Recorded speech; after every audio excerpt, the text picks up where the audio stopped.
इसलिए ज़्यादा हुल्लड़ नहीं मचाना चाहिए। प्रेम की गंगा बहाते चलो, जीवन को निर्मल बनाते चलो। एक लाइन गा दीजिए। प्रेम की गंगा बहाते चलो, जीवन को निर्मल बनाते चलो, जीवन को निर्मल बनाते चलो। प्रेम की गंगा बहाते चलो, ज्योति से ज्योति जलाते चलो, ज्योति से ज्योति जलाते चलो, ज्योति से ज्योति जलाते चलो। आप चाहते हो कि मैं अमीर बनूं, एक फार्मूला पकड़ लेना। सवेरे उठकर अपने माता पिता के पैर छूकर आशीर्वाद ले लेना। धनवान भी बनोगे, महान बनोगे, सम्मान भी पाओगे। अपने घर में गम खा लेना, सहन शक्ति रखना और गलती करने वालों को थोड़ा क्षमा भी कर देना। आपके घर में लक्ष्मी की कृपा हो जाएगी। और यदि ये चाहते हो कि लक्ष्मी सदैव हमारे पास में रहे, तो इसके लिए सत्संग से जुड़ जाना, भक्ति खूब करना और इसके लिए चरित्रवान बनकर रहना। व्यभिचारी न बनना, जुआरी न बनना, शराबी न बनना, तो लक्ष्मी तुम्हारी दिन रात सेवा करती रहेगी। कभी लक्ष्मी तुमको छोड़कर नहीं जाएगी। और धन लक्ष्मी कितनी ही घर में हो, यदि तुम्हारी गृह लक्ष्मी खुश नहीं है तो धन लक्ष्मी से सुख नहीं मिलेगा। धन लक्ष्मी से केवल सामान मिलता, सुविधा मिलती है। जब गृह लक्ष्मी खुश होती है, ये नारियां खुश रहती हैं, तब आपको सुख और आनंद की प्राप्ति होती है। इसलिए इन माताओं बहनों को भी खुश रखना, इनको दुखाना मत। कभी ये बोल दें कि हमको 2 साड़ी लेना है तो 3 खरीद देना कि ले ले, एक साथ 3 लपेट के चल। कभी ये बोल दे कि हमको कान का कुंडल चाहिए, अरे बोले क्या फर्क पड़ता है, ले ले 2-2 कुंडल पहन, नीचे पहन फिर ऊपर से पहन, झुमका पहन। नाक की नथुनी मांगे तो इतनी वजन नथुनी दे दो कि नाक ही टपक जाए। 2-4 लाख में क्या फर्क पड़ता, खुश रहने दो इसको। और मैं स्त्रियों से भी कहता हूं, जो नारी अपने घर के पुरुषों को खुश नहीं रख सकती है, वो चाहे जितने सोने के कुंडल पहने, सोने का हार पहने, पायल पहने, चांदी की, कड़ा छड़ा, हथकड़ा, बाजू बंद, झांझड़ा सब पहन ले, लेकिन उसको सुख नहीं मिल सकता है। यदि तुम्हारे घर में स्थिति परिस्थिति ज्यादा अच्छी नहीं है तो सोना चांदी के लिए हैरान मत हो।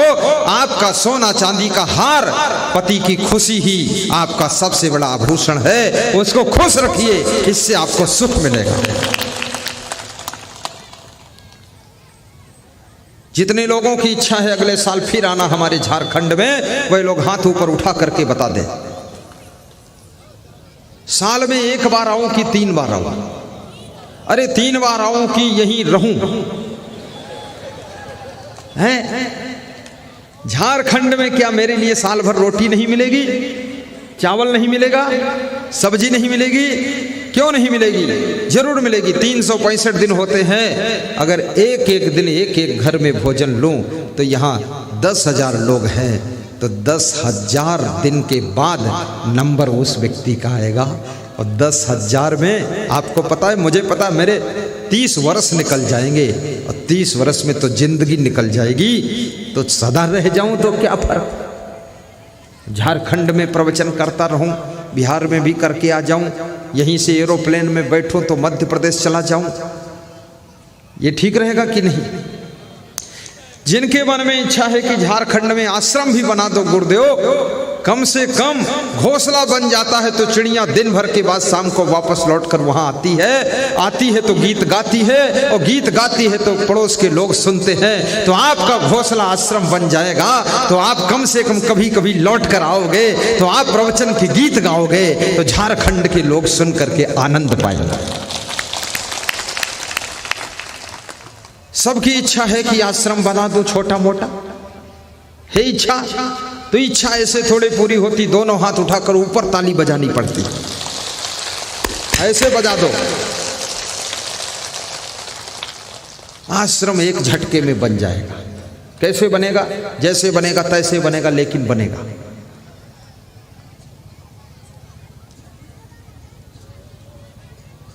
श्रद्धा से आश्रम बनता है।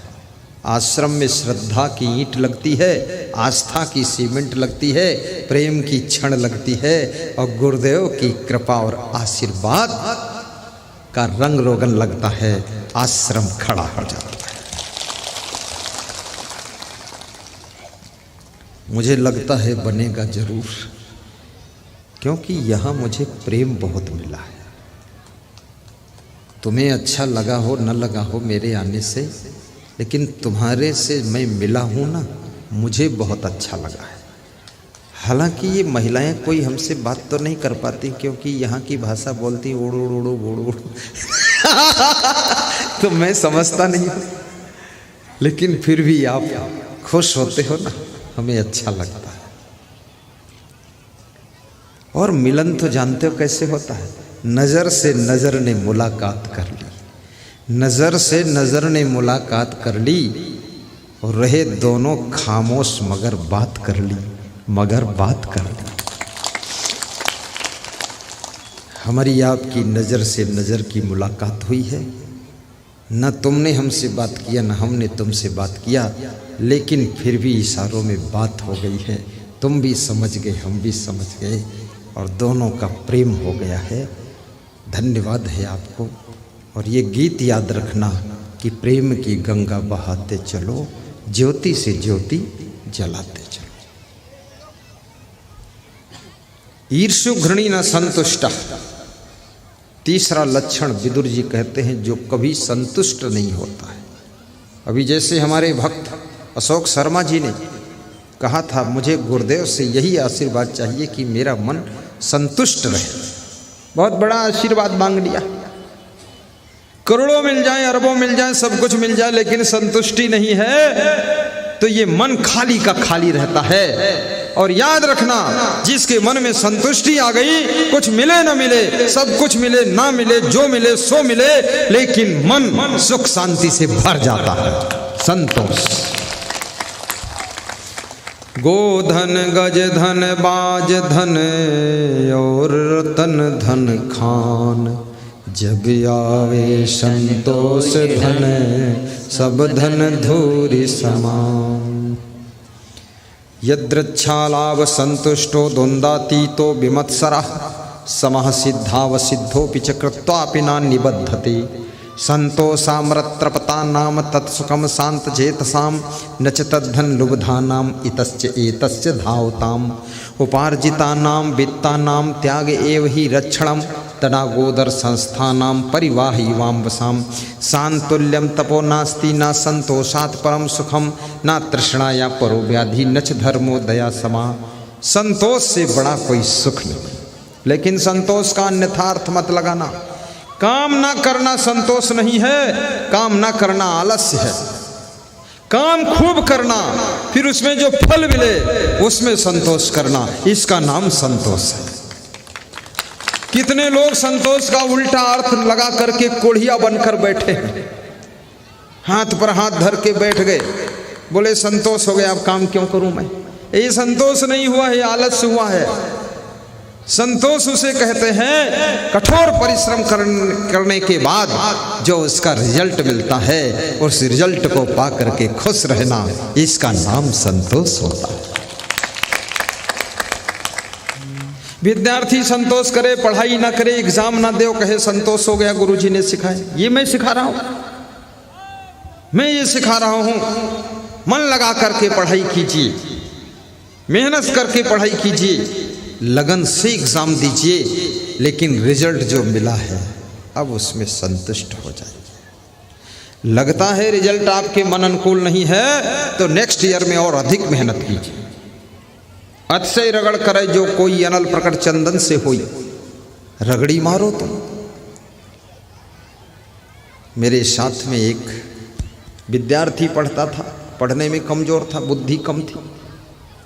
तो बोलता था मैं कस के रगड़ी मारा हूँ। तो मैं तो साधु हो गया। साधु होने के बाद वो मिला, मैंने कहा क्या कर रहे हो? संतोष, उसका नाम भी संतोष था। बोला संतोष हूँ, संतोष कर रहा हूँ, और क्या करूँ? तो हमने कहा क्या है अभी? बोले इंजीनियर हो गया गुरुदेव। आप तो गुरुदेव हो गए, हम इंजीनियर हो गए। तो हमने कहा फिर? बोले ट्यूशन पढ़ने जा रहा हूँ। इंग्लिश आती नहीं हो, इंजीनियरिंग में इंग्लिश वहाँ जरूरत, तो ट्यूशन पढ़ पढ़ के इंजीनियरिंग कर रहा हूँ, नौकरी। तो हमने कहा सफल हो जाओगे? बोले अतिशय रगड़ करूँगा। रगड़ी मार कर वो इंजीनियर हो गया। आप तो बहुत बुद्धिमान हो, ये बेटियां बहुत बुद्धिमान हैं, ये बेटे भी बहुत बुद्धिमान हैं। खूब रगड़ी मारो, मोबाइल के आकर्षण में मत फंसो, फैशन के आकर्षण में मत फंसो, मनोरंजन में मत फंसो, खेल कूद में टाइम बर्बाद मत करो, गुस्सा न करो, माता पिता की बात मानो, उनसे नाराज मत हो, मुंह मत फुलाओ, गल फुलवा मत बनो, खुश हो करके रहो, ज्यादा सो मत, ज्यादा खाओ मत, ज्यादा रो मत, हंस करके माता पिता के साथ रह करके और मन लगा करके पढ़ाई कीजिए, गुरु का ध्यान लगा करके देखिए आप टॉप करोगे, बिल्कुल फर्स्ट डिवीजन होगा। ईर्ष्यु घृणी न संतुष्टा क्रोधो नित्य संकिता। चौथा लक्षण, जिसको क्रोध बहुत आता है वो हमेशा दुखी रहता है, क्रोधी स्वभाव का व्यक्ति। तुम्हारे अनुकूल सदैव सब कुछ नहीं हो सकता है, तुम क्रोध करो चाहे विरोध करो, सब अनुकूल नहीं होता है, इसलिए क्रोध नहीं करना चाहिए। गम खा लीजिए, थोड़ा सहनशीलता रखिए। नित्य संकिता है, और जो व्यक्ति सदैव शंका में रहता, किसी के ऊपर संदेह नहीं करता ही रहता, विश्वास करता ही नहीं है, वो समझता मैं ही ईमानदार हूं, बाकी सब बेईमान भरे। ये बात भी गलत है, तुमसे भी अधिक ईमानदार लोग हैं। हमारे साथ में ऐसे ऐसे साधु है, बिल्कुल मेरी 2 कॉपी है ईमानदारी में। अपने बाप को भी 1 रुपया देगा तो शाम को हिसाब लेगा, मेरे को भी कभी कभी देता है 1000 रुपया, क्योंकि सब डिब्बों में ताला लगा है, मुझे मिलने वाला नहीं। तो मैं उससे मांगता हूँ, एरोप्लेन से जा रहा हूँ, 2000 दे देना। जब लौट के आता हूँ तो कहता हूँ 2000 का हिसाब बताइए। तो मैं कहता हूँ पूरा पूरा रखा है, हमने खर्च ही नहीं किया, ले लीजिए। मुझे भी हिसाब देना पड़ता है, पड़ता नहीं है, मैं देता हूँ खुशी से, क्योंकि मैं जब हिसाब किताब सही दूंगा तो सभी संत सही हिसाब किताब देंगे, और जब पूरा कंट्रोल रहेगा तभी तो इस संस्था का विकास होगा। उल्लुल जुल्लुल व्यवस्था से विकास थोड़े होता। मेरे से भी अधिक मेहनती संत है इसमें, मेरे से भी अधिक फिकिरती संत है। ये संत है, ये मेरे से ज्यादा अनुशासन इसके पास है। ऐसे बोलता है, जिसको ठीक से रहना रहो, नहीं तुरंत चले जाओ यहां से। तो मैं डर जाता हूं कि मुझे ना तुरंत विदा कर दे। ये जो खड़ा है ना, ये एटम बम खतरनाक, बहुत टाइट प्रशासन है इसका। एक और है, वो पुस्तक की दुकान पर बैठा, मुझसे बोल रहा था, किसी ने गलती किया, एक कर्मचारी ने, बोले गुरुदेव आप क्षमा कर देते हो, मैं इसको तुरंत निकाल दूंगा। मैंने कहा तू तुरंत निकाल देगा, लेकिन पहले तुरंत भर्ती कर दूसरा, तब निकाल। जैसे आंख में दर्द है, कहे तुरंत फोड़ दूंगा, तो दूसरी आंख लगा तो नहीं अंधा हो जाए, थोड़ा दर्द है दिखता तो है। तो बोला हाँ ये बात सही। तो उसको समझाया मैंने कि गलती को 1-2 बार क्षमा भी करना चाहिए। कर्मचारी है, कर्मचारी बेचारा हाथ जोड़ा, कान पकड़ा, बोला अब मैं बिल्कुल कुछ भी गलती नहीं करूंगा। बोला बड़ी मुश्किल से आपके चरण मिले गुरुदेव, बहुत भटका हूं दिल्ली बॉम्बे आपके साथ। अनुशासन मेरे से ज्यादा। एक वो संत बैठा हुआ हरीश दास, खड़े हो, ये इतनी फिक्र करने वाला व्यक्ति है, रात में 12 बजे तक कार्यक्रम करने के लिए रेडी रहता है, और कार्यक्रम ना हो अगर पधरौनी चरण पूजा तो बोलता गुरुदेव यहाँ क्यों बैठे हैं, कहीं प्रोग्राम दे देते हैं। और मैं अपने उम्र के अनुसार सोचता हूँ थोड़ा रेस्ट लूँ, पर वो लगा देता है, हमसे ज़्यादा फास्ट रहता है। तो मैं ये क्या बताना चाहता हूँ, आपके घर में भी आपसे ज़्यादा कई लोगों में कई गुण होते हैं, उन गुणों को महत्व दीजिए, अभिमान न कीजिए, और उन लोगों को क्षमा भी कीजिए, और उन पर विश्वास भी कीजिए। वह लोग तुम्हारे घर का कबीर से किसी ने पूछा कि साईं कहाँ रहता है, तो कबीर का उत्तर दिल को छूने वाला उत्तर है। कबीर कहते हैं, ज्यों तिल माही तेल है, चकमक माही आग। ज्यों तिल माही तेल है, चकमक माही आग। तेरा साईं तुझ में जाग सके तो जाग, जाग सके तो जाग। कबीर साहब कहते, यदि माया की नींद से जाग जाओगे, मोह की नींद से जाग जाओगे, तो तुम्हारा साईं तुम ही में मिल जाएगा। और माया मोह नींद में सोए रहोगे तो न मंदिर में मिलेगा न मस्जिद में मिलेगा। चाहे जितना जंतर मंतर बोलते रहो, कुछ भी कोई फर्क नहीं पड़ेगा। ये मंत्र बनाने वाला भी तो आदमी है। ये मंत्र जंत्र तंत्र, खूब मंत्र बनाओ, ही हो हा हो मो भी हाँ सब, चाहे जिस भाषा में बोलो, तुमको पता भी नहीं कि तुम जितनी भाषा बोलते हो, तुम्हारी भाषा कोई भगवान समझता है। तुम हिंदी, इंग्लिश, संस्कृत, उर्दू, फारसी, अरबी और खरबी जो भी बोलो, वो समझता है कि नहीं समझता। तुम कहाँ गुजराती बोलते जा रहे हो, हैया रे दैया रे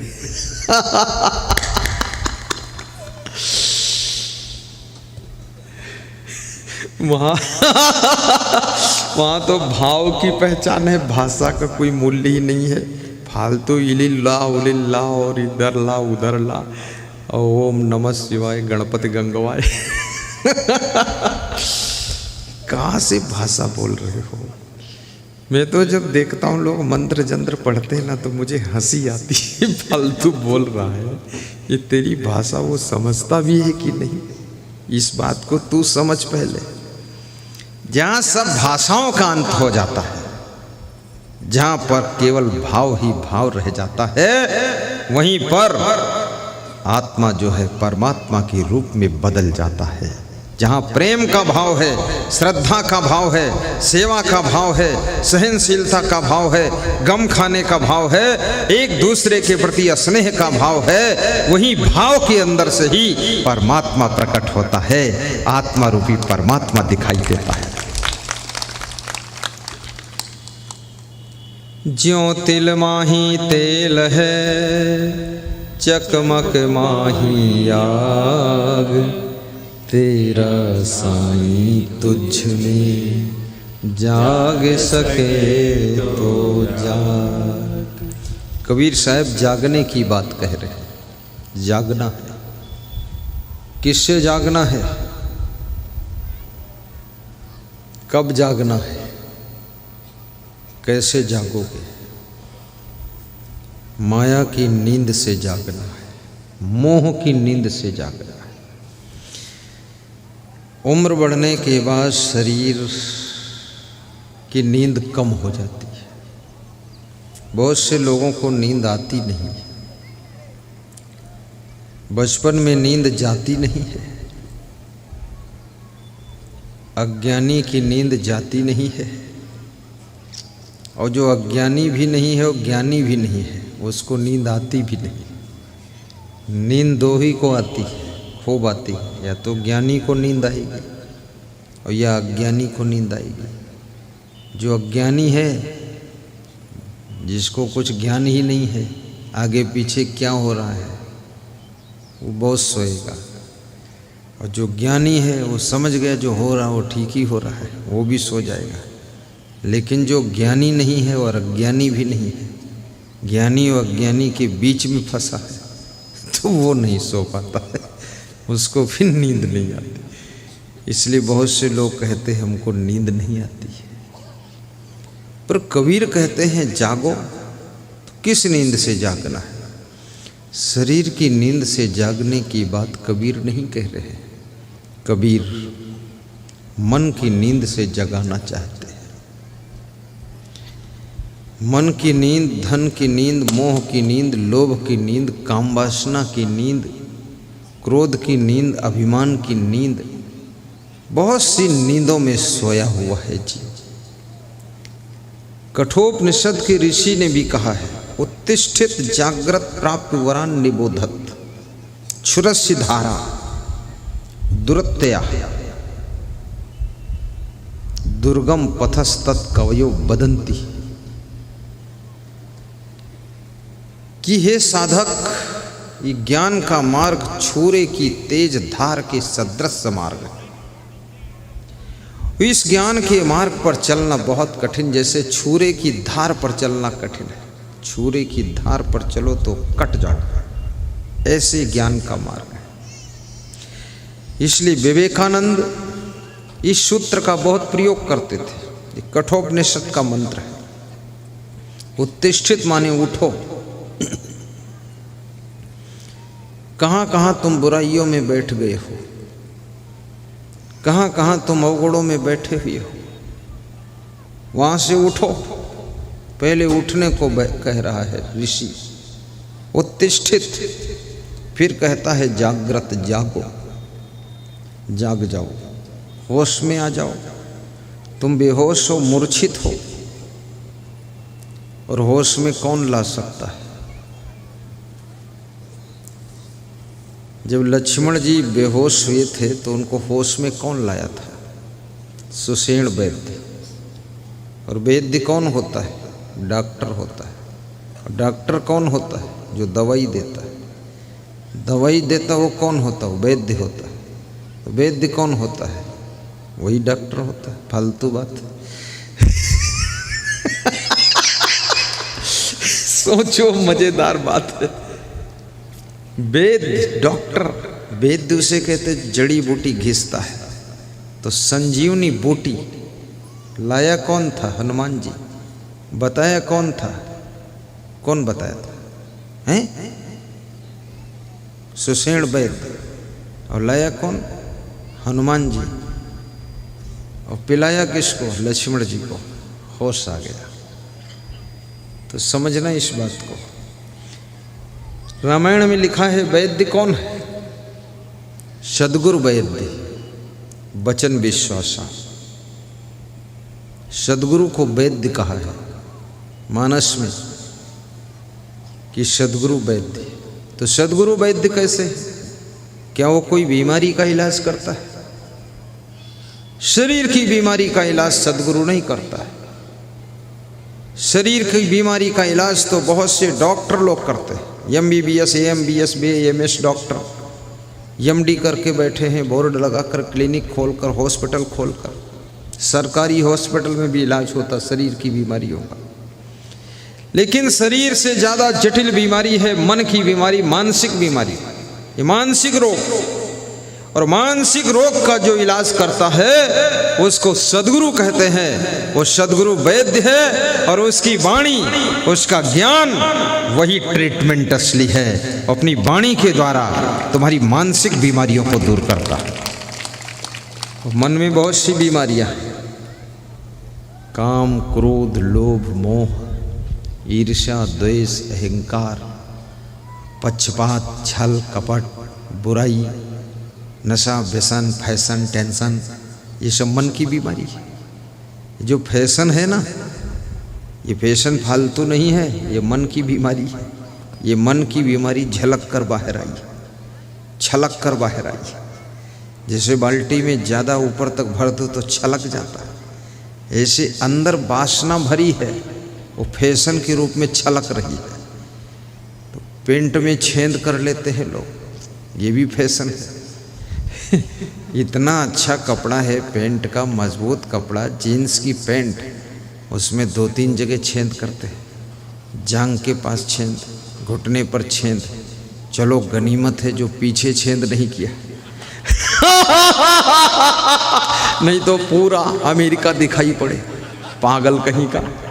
ये छेद क्यों कर रहे हो? वो छेद ही करना तो पहन क्यों रहे? पूरा खोलो, खोल दे, नंगा हो जाए, क्या परेशानी? नागा बाबा साधु घूम रहे हैं नंगा धड़ंगा, बस तू भी वैसा हो जाएगा, और क्या हो जाएगा? ये गाय भैंस नंगी घूम रही है, खूब नंगे हो जाओ, उसमें क्या पाओगे? गाय भैंस, कुत्ते, बिल्ली, कुतिया, चिड़िया सब नंगे ही तो घूम रहे हैं। केवल मनुष्य ही कपड़ा पहनता है, वस्त्र पहनता है। अब मनुष्य एक नई नाटक बना रहा है, कहीं इधर कटिंग करता, कहीं उधर चीटिंग करता, कहीं उधर गड्ढा बनाता है, छेद करता है। मनुष्य की खोपड़ी बहुत दुष्ट खोपड़ी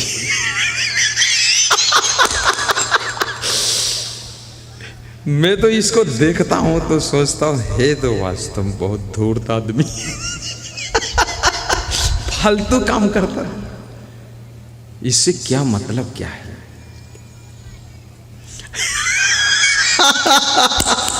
और इसको कहते फैशन। फैशन क्या मतलब है? कहेगा फैशन, आपको सजाना है तो आप अपना घर सजा दीजिए। तो घर में तो घूरा लगा भंगार है, झाड़ू लगाना नहीं चाहते। आपको सजाना है, गाड़ी सजा दीजिए, मंडप सजा दीजिए। आपको सजाना है, साफ सुथरे कपड़े पहन लीजिए। ये कौन मॉडल है? कपड़ों को फाड़ के पहनना अब इसको कहते हैं ये फैशन और श्रृंगार।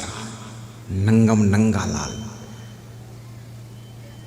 मर्यादाओं को ढांक कर रख लो, और जितना ज़्यादा मर्यादित रहोगे आप, जैसे मैं अभी यहाँ तक पहने हूँ, यहाँ तक हाथ दिखता है, तो तुम्हारा मन क्या होता है?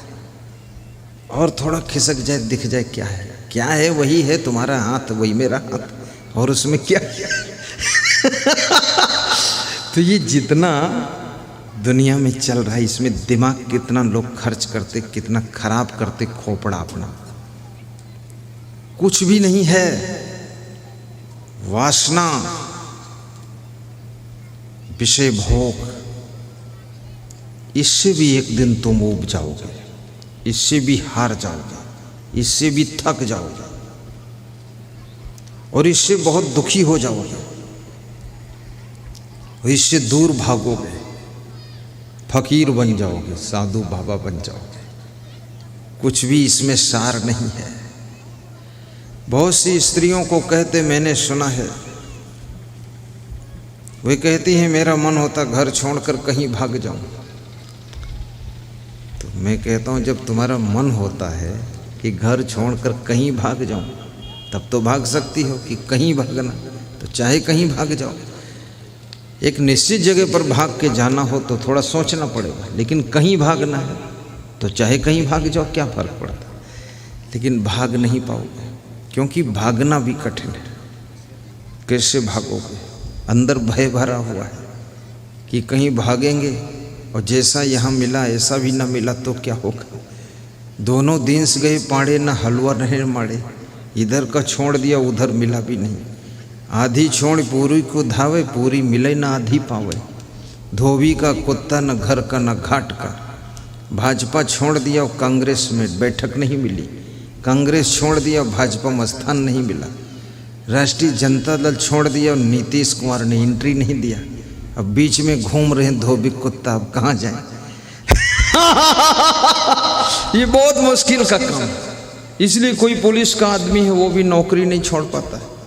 हालांकि वो परेशान हो जाता है, ये इतना मोटा कपड़ा पहने पहने उसका शरीर सब सड़ जाता है कभी कभी उसको गुस्सा आती है, हटाओ बोरा निकाल कर फेंक दो। बेवकूफ़ आदमी इतना लाद के।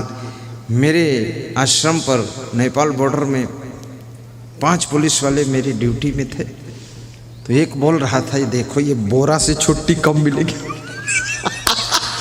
मैंने बोरा है कि पुलिस का यूनिफॉर्म है? अरे बोले होगा यूनिफॉर्म, तंग हो गए ना, इसमें हवा घुसती इतना मोटा है, पॉलिस्टर है। अब आदत बन गई, उसी में सड़ रहा हूँ, क्या करूँ।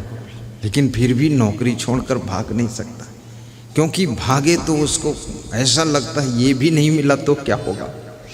भागने की हिम्मत बहुत कम लोगों के पास होती है, और कभी भागने में धोखा भी हो जाता है। आपने व्यास गादी से तो छलांग ले ली, पर आगे प्लेटफार्म नहीं मिला तो कहाँ गिरोगे जाकर? कुआं में गिर जाओगे। बंदर भी एक डाल छोड़ने से पहले आइडिया लगा लेता वो डाल है, तब कूदता। तो आदमी तो बंदर से बुद्धिमान है, ये तो पूरा पेड़ देख लेगा तभी कूदेगा, नहीं तो कूदेगा नहीं। उसी में बैठा रहेगा। जो जागल सो भागल हो रमैया राम। जो जागता है वही भागता है। सोए सोए कैसे भागोगे? और तुम अभी प्राणी पदार्थ की नींद में सोए हो, लोभ मोह की नींद में सोए हो, कैसे जागोगे? कोई सद्गुरु जगाएगा। संतो जागत नींद न कीजे, संतो जागत नींद न कीजे। संतों, जागते रहना, जागते जागते नींद में न चले जाना, संतों को समझाया गया। ये संत जो बैठे हैं इनके लिए बात, तुम्हारे लिए नहीं। तुम तो कुछ भी करो, ठीक है। इनको समझाया गया, संतों जागत नींद न कीजिए। अरे संतों, तुम जाग चुके हो, जिस भोग विलास को त्याग करके आ गए हो माया मोह को, अब उसकी नींद में फिर से मत सो जाना। ये संतों को जगाया गया है, मौलवियों को जगाया गया है, काजियों को जगाया गया है, और गुरुद्वारा के ज्ञानियों को जगाया गया है, चर्च के पादरी को जगाया गया है, साधु संत को जगाया गया है कि तुम दुनिया को जगाने का ठेका लेकर के बैठे हो तो कहीं तुम पुनः नींद में सो मत जाना। संतों जागत नींद न कीजिए। याद रखना, जो जाग गया है उसे सावधान रहना पड़ेगा, नहीं तो फिर सो सकता है, फिर से नींद आ सकती है। तुम बुराइयां छोड़ चुके हो, लेकिन फिर से बुराइयों में फंस सकते हो। तुमने चोरी छोड़ दी है, फिर से चोरी शुरू कर सकते हो। बेविचारी छोड़ी है, फिर से बेविचार शुरू कर सकते हो। और तुमने लड़ाई झगड़ा छोड़ दिया है, फिर से शुरू कर सकते हो। इसलिए याद रखना, संतों, तुम जाग चुके हो, होश में आ चुके हो, अब पुनः इस संसार की माया मोह में सो मत जाना। क्यों? क्योंकि तुम्हारी जगाने की भी ड्यूटी है। संत वह है जो माया मोह की नींद से खुद जागता है और पूरे संसार को जगाने का काम करता है। उसी को संत कहते हैं। जो संत दूसरों को जगाता नहीं है, वो संत समझो अभी सोया हुआ है। जागो और जगाओ। कैसे? कोई शराब पी रहा है, उसकी शराब को छुड़ाना ही उसको जगाना है। जुआ की आदत को छुड़ाना, बेविचार की आदत को छुड़ाना, ये राग द्वेष पक्षपात भेदभाव की आदत को छुड़ाना, यही जागना है। और जिस समय तुमको होश आएगा, जिसकी नींद टूट गई है उसके लिए अब हिंदू भी खत्म हो गया, मुसलमान भी खत्म हो गया, सिख भी खत्म हो गया, ईसाई खत्म हो गया। उसके लिए तो शुद्ध इंसान बचता है। और जो भी सोया हुआ है उसके लिए बहुत कुछ दिखता है। याद रखना, धर्म के नाम पर जितना लोगों ने नींद लिया है, इतना तो राजनीति के नाम पर भी लोग नहीं सोए। नींद को तोड़ना है। और नींद टूटी, आँख खुली, विवेक जागा, फिर तुम गलत न कर सकोगे। जिनका विवेक जागृत हो गया है उनके हाथों से गलत होता ही नहीं है। बहुत समझाना पड़ेगा उनको गलत करने के लिए, फिर भी वो समझेंगे नहीं। कितनी स्त्रियां अपने पतियों को समझाती हैं कि तुम कुछ तो अपने भविष्य के लिए बचाओ, कुछ तो भाइयों से चुराओ, कुछ बाप से कपट करो। तुम कितने बेवकूफ़ हो, सब रख रहे हैं, तुम नहीं बचा पा रहे हो। बड़ी ट्रेनिंग देती है। कितने नेताओं को भी ट्रेनिंग मिलती है। एक आदमी मोदी जी को ट्रेनिंग दे रहा था कि तुमने क्या सीखा राजनीति में, अभी तक कुछ बना ही नहीं पाए, वही फोकटनाथ घूम रहे हो। सीखो उनसे, उनके पास कुछ नहीं था, आज हजारों एकड़ जमीन हो गई, दिल्ली और मद्रास में महल हो गए, और तुम वैसे खोखलानाथ बने। मोदी सीखता ही नहीं है। क्योंकि जिसकी चेतना जागृत हो जाती है उसको लाख चोरी बेईमानी छल कपट सिखाओ, वो सीखने वाला नहीं है। और जिसकी चेतना सोई है उसको लाख समझाओ, वो बुराई छोड़ने वाला नहीं है। इसलिए सत्संग तुम्हारे विवेक को जागृत करता है, चेतना को जागृत करता है। और जिस समय चेतना जागृत होती है, कितने पतियों की स्त्रियां समझाती हैं कि अपने माँ बाप को छोड़कर अलग हो जाओ, वो अलग होता ही नहीं, क्योंकि उसको दिखता है ये तो गलत हो जाएगा। तो स्त्री समझाती है मैं अपने माँ बाप को छोड़कर आपके पास आ गई तो गलत नहीं हुआ, और तुम अपने माँ बाप को छोड़कर मेरे ही साथ रहो तो क्या गलत होगा। अरे तो स्त्री है, मैं पुरुष हूँ, स्त्री पुरुष का अलग अलग फार्मूला होता है। तो माँ बाप को छोड़ कर आई है, बाहर से छोड़ा है, अंदर से कहाँ छोड़ा तूने। रोज फोन लगाती है मम्मी ठीक ठाक हो कि नहीं, अंदर से तो पकड़े है अपनी मम्मी को, और मेरे को क्यों छोड़ा रही अपनी मम्मी से। मैं नहीं छोड़ूंगा, नहीं छोड़ोगे तो मैं तुमको छोड़ दूंगी। ये क्या नाटक खड़ी कर दिया है तुमने, बहुत मुश्किलें खड़ी हो गई। और जिस लेडीज की चेतना जागृत हो जाती है वो अपनी माँ की तरह सासू की भी सेवा करती है, अपने पिता की तरह ससुर का सम्मान करती है, और अपने पति का भी सम्मान रखती है, देवर और जेठ का भी लिहाजा रखती है, पूरे घर को जोड़ने का प्रयास करती है। और किस तरह से मेरे घर का संगठन बना रहे और किस तरह से उन्नति हो। जिस नेता की चेतना जागृत हो जाती है पूरे देश की उन्नति के लिए सोचता है, किसी एक जाति के लिए नहीं, मजहब के लिए नहीं, सबके विकास के लिए सोचता है कि हमारे देश की सड़क कैसे बनेगी, देश के पुल कैसे बनेंगे, ओवर ब्रिज कैसे बनेंगे, ये जाम कैसे खत्म होगी। न जाम खत्म हुई, न काला जाम खत्म हुआ, न सफेद जाम खत्म हुआ। आज तक 70 साल हो गए सरकार बदलते बनते, लेकिन भागलपुर कहलगांव की। सदगुरु कबीर साहब कहते हैं, करो विचार जो सब दुख जाए।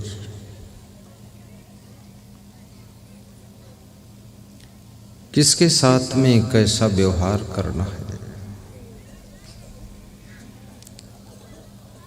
किसके साथ में कितनी बात करनी है, कितनी नहीं करनी है, इसका विचार करो।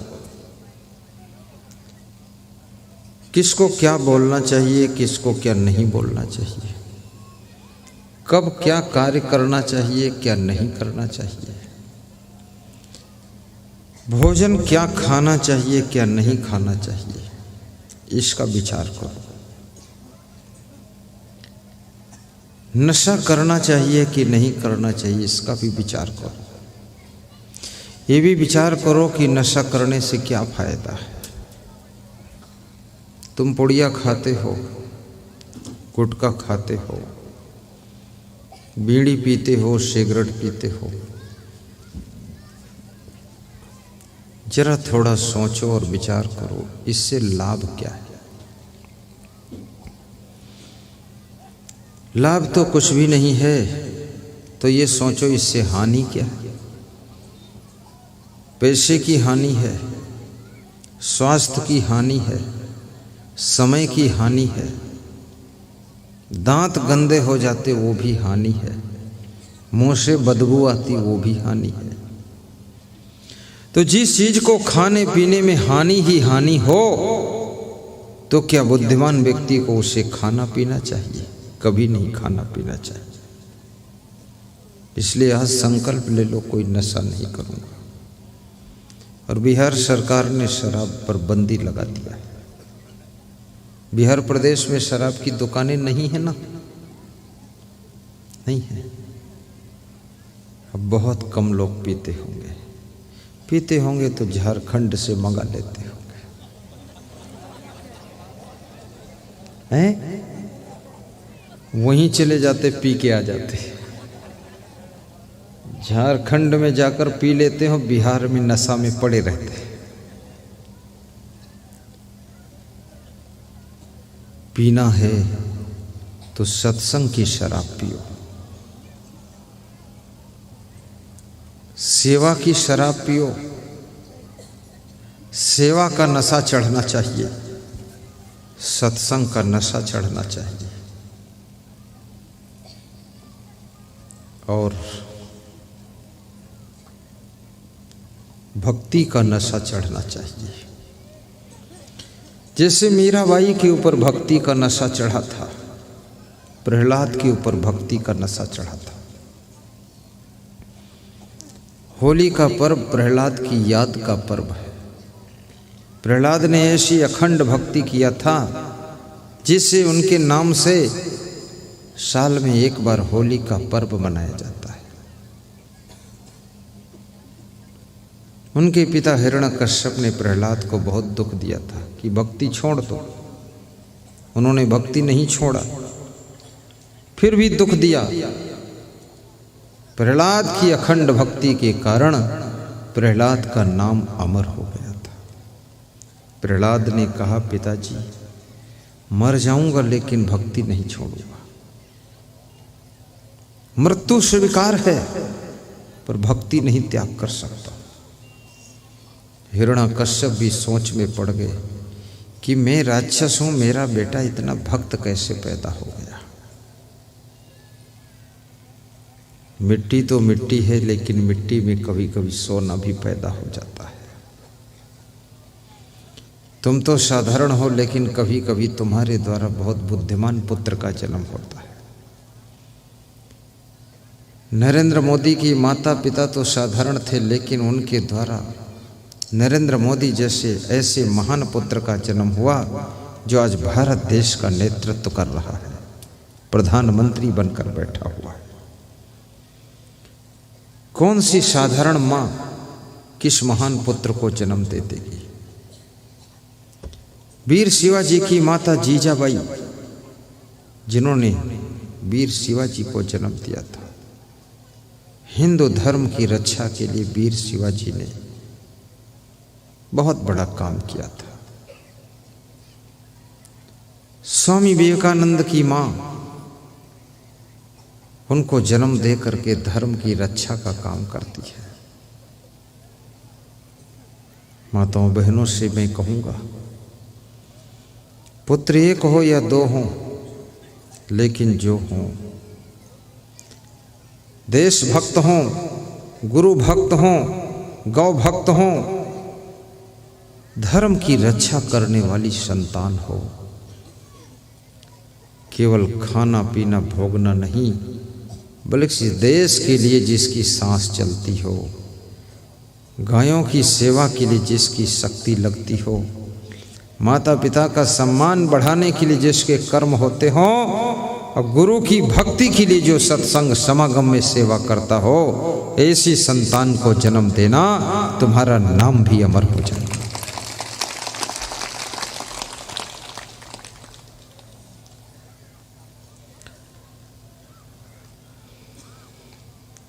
करो विचार जो सब दुख जाइए।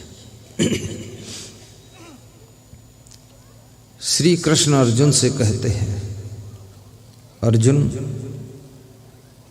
दुखों से बचने के लिए युक्ताहार विहारस्य युक्त चेष्टस्य कर्मसु युक्त स्वप्नो बोधस्य योगो भवद दुःखः। जिसका आहार विहार विचार पूर्वक होता है, जिसके प्रत्येक कर्म विचार पूर्वक होते हैं, जिसका सोना और जागना भी विचार पूर्वक होता है, उसका वह योग सिद्ध हो जाता है जिससे सभी दुख दूर हो जाते हैं और जीवन में सुख का कमल खिल जाता है। आहार विहार का आपके सुख और दुख के ऊपर बहुत प्रभाव पड़ता है। खाना पीना, पहली बात भोजन कम खाना चाहिए। दूसरी बात, जितनी भूख हो उतना ही लेना चाहिए।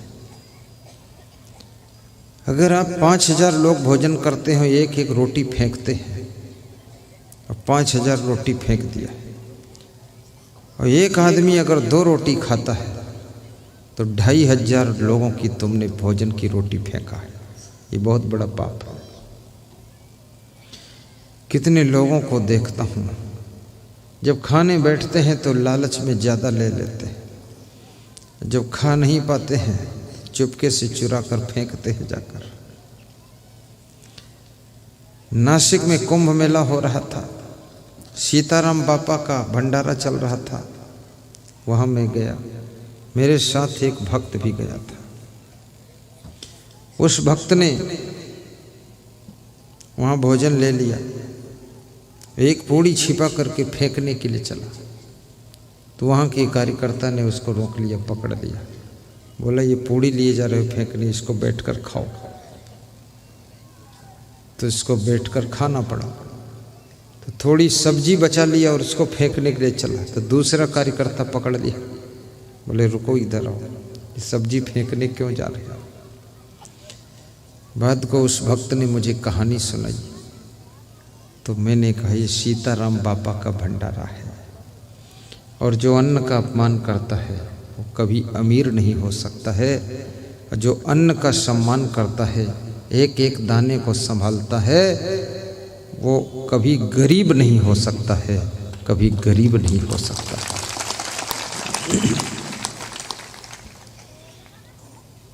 कुचेलिनम दंत मलोपधारिणम बहवासिनम निष्ठुर भाषणम चा सूर्योदय चास्तमिते शयानम विमुच्यति श्री यदि चक्रपाणी।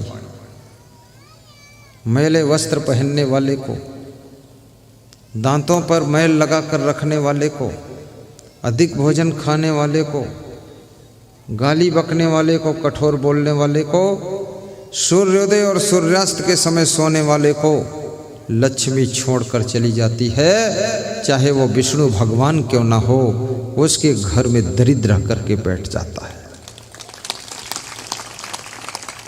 इसलिए यदि चाहते हो तुम्हारे घर में लक्ष्मी की कृपा रहे, साफ कपड़े पहनो, गंदे कपड़े मत पहनो।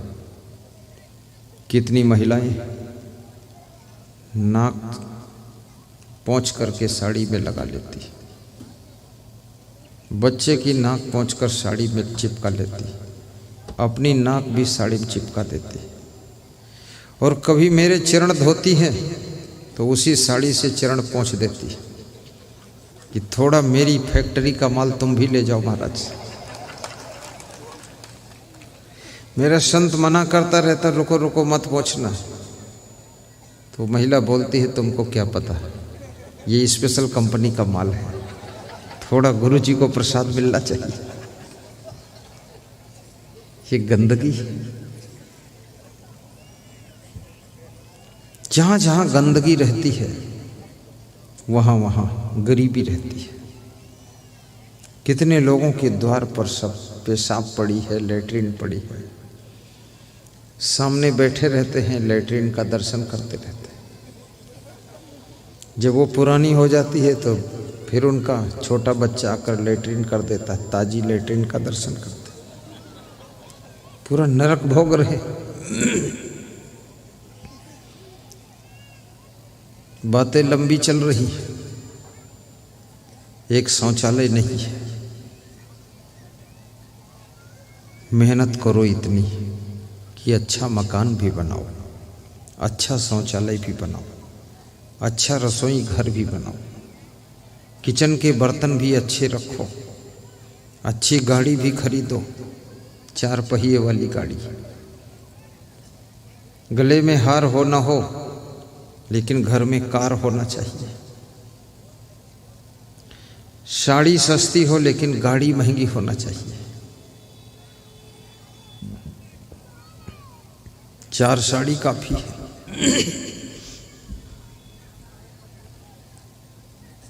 एक स्त्री ऐसी थी हिंदुस्तान में जिसके पास में 10,000 साड़ियाँ थी, 700 चप्पल थे, 400 घड़ी थी, और शादी किया नहीं था। न जाने किसके ऊपर श्रृंगार करती थी।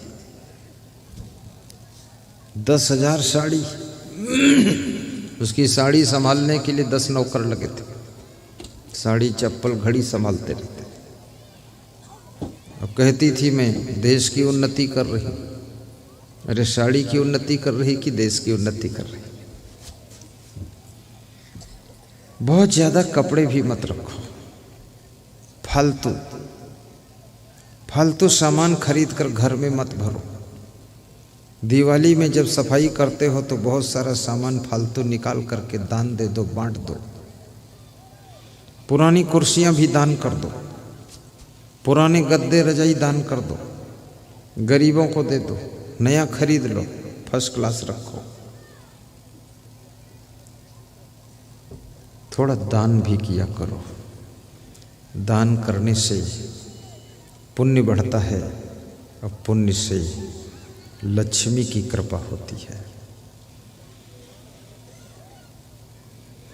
अन्नदान महादान है, ज्ञान दान श्रेष्ठ दान है। भंडारा के लिए, सत्संग के लिए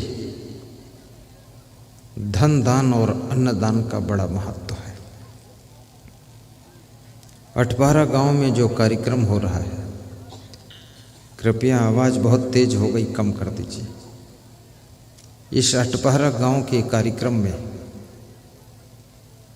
सैकड़ों लोगों ने धन दान दिया। पूरे 18 गांव से अन्नदान आया है और ये पूरे ग्रामवासियों की ओर से कार्यक्रम हो रहा है, जिसमें झाड़ूलाल जी शाह, लक्ष्मण जी शाह, रमेश जी शाह, सोनू शाह, इंदल शाह, पूरे ग्रामवासी सभी ऐसे जुटे हुए हैं कि पहचान नहीं सकते हो कौन क्या है।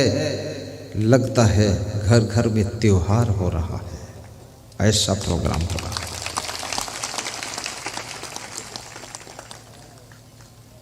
सत्तर 80 कुंटल तो चावल आ गया है। बड़ा भंडारा चल रहा है। आज भी सुबह से लोग भोजन ले रहे हैं, शाम को भी खा रहे हैं। हमारे संत जी कह रहे थे 1 ट्रक तो पत्तल आया है। तो मैंने कहा बड़ा भंडारा है। पूरे गांव में चूल्हा बंद कर दिया गया है। अब कोई जबरदस्ती जलाए तो बात अलग है, बाकी सूचना प्रसारित है कि चूल्हा मत जलाओ, सब भंडारा में आओ खाओ। पूरा गांव सेवा में लगा हुआ है।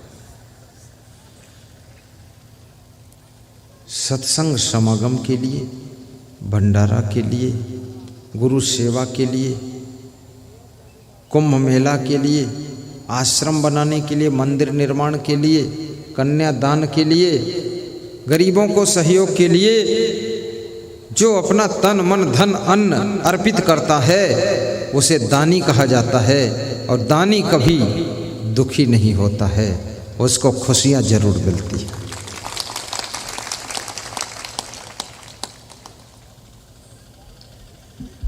आज यहाँ पर आजमगढ़ उत्तर प्रदेश से भी श्रोता आए हुए, खड़े हो जाइए।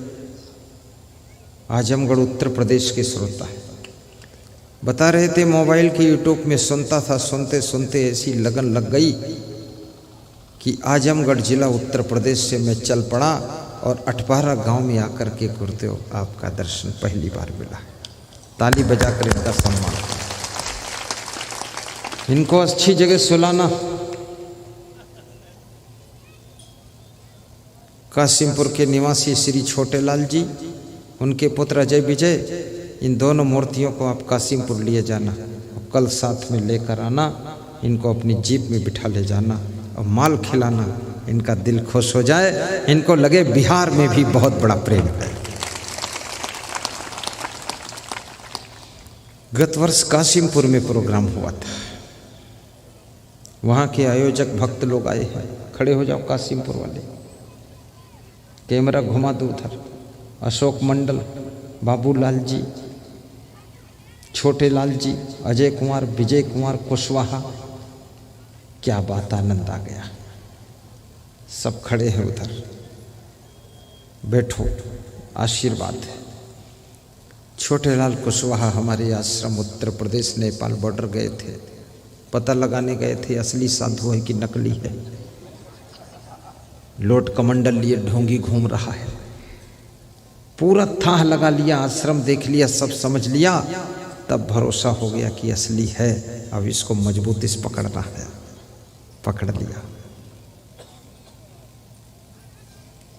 संत को भी परखना चाहिए, भक्त को भी परखना चाहिए। तुम जो भी सामान खरीदते हो परख कर खरीदते हो। गुरु भी बनाना हो तो परख कर बनाओ। ऐसे वैसे जल्दबाजी में हेरे गेरे नत्थु खैरे को गुरु मत बनाओ, क्योंकि गुरु तो भवसागर से पार करने के लिए होता है। गुरु कोई ऐसे थोड़े फालतू होता है। पूर्ण ज्ञान होना चाहिए, पूर्ण वैराग्य होना चाहिए, और पूर्ण भक्ति तुमको दे सके उसको गुरु बनाइए। भक्ति के बाद ही मुक्ति प्राप्त होती है, ऐसा गुरु होना चाहिए। गुरु बिनु ज्ञान न उपजे, नहीं अज्ञान विनाश। बंदो गुरुवर देव को जिनसे भ्रम तमनाश। निगुरा रह करके मत मर जाना, जीवन में गुरु बना लेना। और गुरु को धन्यवाद भी देना कि हे गुरुदेव, आप न मिलते तो मैं भटक सकता था इधर उधर, क्योंकि माया के संसार में भटकना कोई आश्चर्य नहीं है, भटकने से बच जाना ही आश्चर्य है। नशा में फंस गए समझो माया में ही फंसे हो। जुआ खेलने लगे, ताश खेलने लगे, दारू पीने लगे, माँ बाप को गाली देने लगे, क्रोध करने लगे, अभिमान आने लगा, तो समझ ले ये माया का ही तो जाल है। और सत्संग इस जाल से तुमको बाहर निकालता है। यदि तुमको अपनी पत्नी के ऊपर बहुत क्रोध आता है, अपनी पत्नी के माँ बाप को भी गाली बक रहे हो, तो समझ लेना तुम माया के गुलाम हो चुके हो। यदि तुमको अपने पति से भी बहुत गुस्सा आती है, 6-6 महीने अपने पति से तुम बोलती नहीं हो, तो समझ लेना तुम माया के जाल में फंस गई हो। गम भी खा लिया करो, सहनशीलता रखा करो। ये आत्मा अजर अविनाशी है, शरीर नाशवान है, वासना बंधन है, थोड़े दिन का संबंध है, मृत्यु के बाद सबका रिश्ता टूट जाता है। इसलिए जब तक जिंदगी है, रिश्ता है, तो उसको प्रेम और मधुरता से निभाना चाहिए, कलह कलेश नहीं करना चाहिए। नैनम छिंदद शस्त्राणि नैनम दहत पावका न चलम क्लेदंत अपो न शोषित मारता वासांस जीर्णानि यथा विहाय नमानि ग्रहणाति नरो प्राणी तथा शरीरान विहाय जीर्णानि अन्यानि संयाति नमानि देहि। जैसे मनुष्य पुराने वस्त्रों को छोड़ करके नए वस्त्र धारण कर लेता है, ऐसे आत्मा एक शरीर को छोड़कर दूसरा नया शरीर धारण करता है। आज मैं उपनिषद पढ़ रहा था तो उसमें लिखा था, यह आत्मा न स्त्री है, न पुरुष है, न नपुंसक है। यह आत्मा जैसे जैसे शरीरों को धारण करता है वैसा वैसा इसका नाम पड़ जाता है। कभी ये पशु का भी शरीर धारण करता है। ये मत सोचना कि हम मनुष्य हैं तो हमेशा मरकर मनुष्य ही बनेंगे, नहीं, पशु भी बन सकते हो। कर्म बिगड़ गए, सोच बिगड़ गई, वासना के कीड़े हो गए, तो मर करके पशु का शरीर मिल सकता है। कबीर साहब किसी गांव में भ्रमण कर रहे थे। एक 80 साल का बूढ़ा आदमी था, किसान था। उससे कबीर साहब ने कहा, गुरु मंत्र ले लो, भक्त हो जाओ। तो उसने कहा, अभी मैं बहुत बिजी हूँ, बाद को आना, गुरु मंत्र ले लूँगा। कबीर साहब चले गए। 5 साल बाद लौट करके आए, तब तक वो बूढ़ा मर चुका था। बूढ़े का बेटा मिला। बेटे से कबीर साहब ने पूछा, बड़ी अच्छी कहानी है। कबीर साहब ने पूछा कि तुम्हारे बाप कहाँ हैं? तो बेटे ने रो करके कहा कि पिताजी तो मर गए। मर करके कहाँ गए? बोले मर करके पता नहीं कहाँ गए। आप ही बता सकते हो, आप महात्मा हो, अंतर्यामी हो। महात्मा ने ध्यान लगाया, कबीर साहब ने ध्यान लगाया। 5 मिनट बाद आँख खोली और बताया कि तुम्हारे पिताजी मर करके बैल बन गए। बोले बैल बने तो कहाँ बैल बने? बोले तुम्हारे घर पर ही बैल बनकर खड़े हैं, 5 साल हो गए। तो बेटा रोने लगा। बोला इस बैल को तो मैंने बहुत पीटा हूँ, मैंने इसकी पूंछ भी ऐंठा हूँ, इसको धूप में बांध दिया हूँ। हाय, मैं नहीं जानता मेरे बाप की पूंछ में ऐंठ रहा हूँ। बहुत रोया, बहुत दुख लगा उसको। कि मेरा बाप बैल हो गया।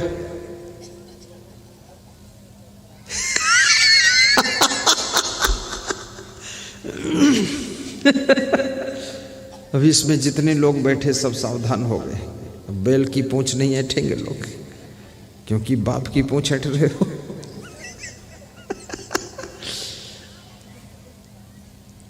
बैल के पास कबीर साहब गए और बैल से कहा कि अब तो तुम मरकर बैल हो गए, अब क्या करोगे? चलो अब भक्त हो जाओ, गुरु मंत्र ले लो। बैल ने कहा अभी खेती बाड़ी तो मैं यही सब संभालता हूँ, अभी फुर्सत कहाँ महाराज, तुम तो साधु संत ठहरे, मेरे पीछे क्यों पड़े? बाद को आना, फिर गुरु मंत्र लूँगा। कबीर साहब लौट गए, 5 साल बाद आए। घर मालिक से पूछा बैल कहाँ? बोले बैल तो मर गया बाबा जी। बैल मर गया, मर के कहाँ गया? बोले क्या पता, हम संसारी जीव को इतना ज्ञान नहीं, आप देख लो। कबीर साहब ने आंखें बंद किया, अंतर ध्यान लगाया, 5 मिनट बाद आँख खोली और कहा कि बैल मर करके कुत्ता बन गया। बोले महाराज कहाँ कुत्ता बना? बोले आपके द्वार पर ही बैठा यही कुत्ता है। तो फिर बेटा रोने लगा कि इस कुत्ते को तो बहुत पीटा हूँ, लातों से भी मारा हूँ, गाली भी दिया हूँ, मेरा बाप बैल बना फिर कुत्ता बन गया, हाय रे मैं क्या करूँ? इसलिए कुत्ते को भी मत मारना, वो तुम्हारा बाप ही कुत्ता बनकर आया। उसका मोह नहीं छूट रहा, वही तुम्हारे द्वार पर आएगा घूम घूम करके। कुत्ते से कबीर साहब ने जा करके पूछा कि अब तो खेती भी नहीं कर पा रहे हो, अब तो गुरु मंत्र ले लो। कुत्ते ने कहा आपको क्या पता है, इस घर की रक्षा तो मैं ही करता हूँ, रात भर भौंकता हूँ, चोरों को आने नहीं देता, दूसरे कुत्तों को भी नहीं आने देता हूँ, रखवाला मैं ही हूँ, द्वारपाल हूँ। अभी गुरु मंत्र नहीं लूँगा, क्योंकि अभी किसी किसी की टांग में काटना भी पड़ता है, मंत्र लेने के बाद फिर काटना पीटना मना हो जाएगा। बात को आना, कबीर साहब लौट गए, 5 साल बाद आए। घर मालिक से पूछा वो कुत्ता कहाँ? बोले कुत्ता तो मर गया महाराज। तो मर के कहाँ गया? बोले आप पता लगा लो। ध्यान लगाया कबीर साहब ने, 5 मिनट बाद आँख खोला और कहा कि वो कुत्ता मर करके तो सांप बन गया। तो सांप कहाँ बना महाराज जी? बोले आपके कमरे के कोने में बैठा है जलेबी नोमा। अंदर जाकर टार्च लगा कर देखा, काला सांप बैठा है। कबीर साहब ने कहा यही है, ये तुम्हारे बाप की आत्मा है, ये सांप बन गई है, अभी तक जो बाप था अब सांप है, यही आपका बाप है। उसने कहा खतरनाक है, मेरा बाप सांप हो गया, इस सांप को तो कोई मार देगा, डंडा क्या हाल होगा? बोले तेरा बाप है तू जान। बोले मैं तो नहीं मारूंगा, मेरा बाप है। थोड़ी देर बाद वो सांप रेंग कर बाहर आया, नाती पोतों ने डंडे से पीट डाला सांप को। सांप द्वार पर तड़फ रहा था, छटपटा रहा था। कबीर साहब सांप के पास गए, बोले अब तो गुरु मंत्र ले लो। बोले अब महाराज दे दो गुरु मंत्र, अब पिटाई हो गई, हड्डी तोड़ दी गई। अब इस घर में जन्म नहीं लूँगा, सब मोह टूट गया, ठोकाई पिटाई हो गई। ये मोह ऐसे नहीं छूटने वाला है, डंडों पिटाई होगी तभी मोह जाएगा। तब गुरु मंत्र लिया, उस सांप की मुक्ति हुई। मोह सकल व्याधि निकर मूला, जहिते पुण्य उपजई बहुसूला। गाइए। मोह सकल व्याधि निकर मूला, जहिते पुण्य उपजई बहुसूला। नष्टो मोहा अस्मृतिर्लब्धः। मोह जब नष्ट हो जाता है तब आत्मज्ञान की स्मृति हो जाती है कि मैं अहम शुद्ध चैतन्य ज्ञानम स्वरूपम अजर हम अमर हम अखंडम अनुपम। मैं जन्मर विनाशी आत्मा हूँ, मैं शरीर नहीं हूँ। लेकिन जब तक ये मोह नष्ट नहीं होता है तो शरीर को ही हम मान लेते हैं कि मैं शरीर हूँ और शरीर के रिश्ते सब सच्चे हैं। लेकिन ज्ञान होने पर मोह का अंत होता है और जिंदगी फिर बसंत हो जाती है। मोह सकल व्याधि निकर मूला, जेहिते पुण्य उपजै बहुसूला। मोह निशा सब सोवन हारा, देखहि स्वप्न अनेक प्रकारा। यह जग जामिनी जागहि जोगी, परमारथी प्रपंच वियोगी। जानिहि तबहि जीव जग जागा, जब सब विषय विलास विरागा। मोह निशा सब सोवन हारा, देखहि स्वप्न अनेक प्रकार। मोह से ऊपर उठो और गुरुमंत्र लेकर के, गुरु की भक्ति करके, परिवार में प्रेम से रह करके गुरु का ध्यान करो। रोज प्रवचन सुनो, आपकी आत्मा का उद्धार हो, आपके घर घर में सुधार हो, आपका घर मंगल भवन बने, ऐसी मैं शुभकामना करता हूँ। सभी को धन्यवाद देता हूँ। पदा सो गुरु दीनी दान, गुरु बिनु ज्ञान न उपजे, नहीं अज्ञान विनाश। बंदो गुरुवर देव को, जिनसे भ्रमतम ना।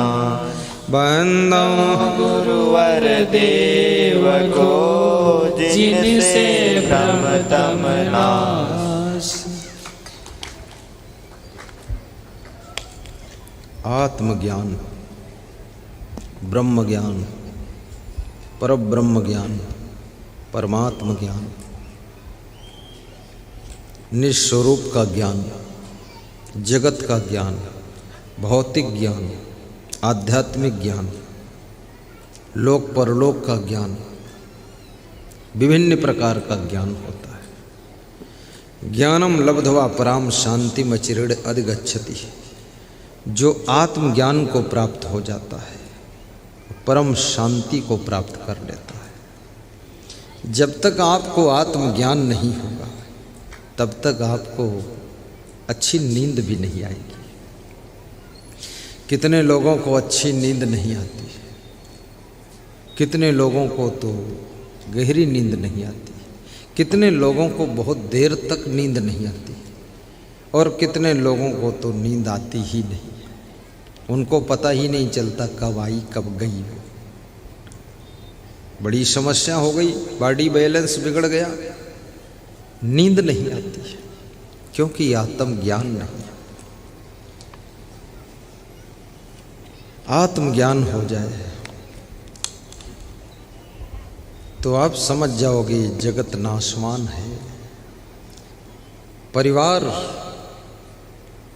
बिछुड़ने वाला है। ये धन दौलत आज हमारी है, कल और की हो जाएगी। ये पद अधिकार सब क्षणभंगुर है। ये दुनिया का खेल सब टेम्परेरी है। क्या लेकर हम आए हैं, क्या लेकर हम जाएंगे। मुट्ठी बांध सभी आए हैं, हाथ पसारे जाएंगे। गीता सार में श्री कृष्ण भगवान ने कहा है, जो भी मिला है इसी संसार में मिला है, जो भी खोया है यहीं पर खोया है, जो भी पाया है यहीं पर पाया है।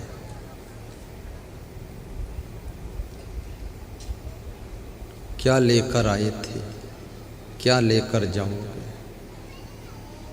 क्या तुम्हारा है जिसके लिए तुम रो रहे हो।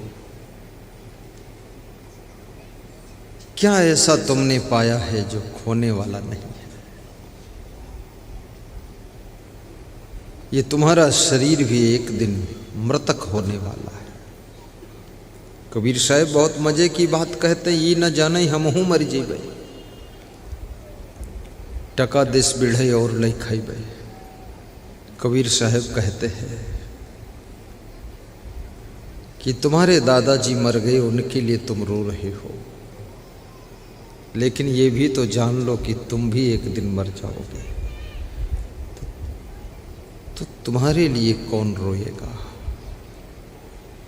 और रोने से भी क्या होगा? जब मनुष्य मर जाता है,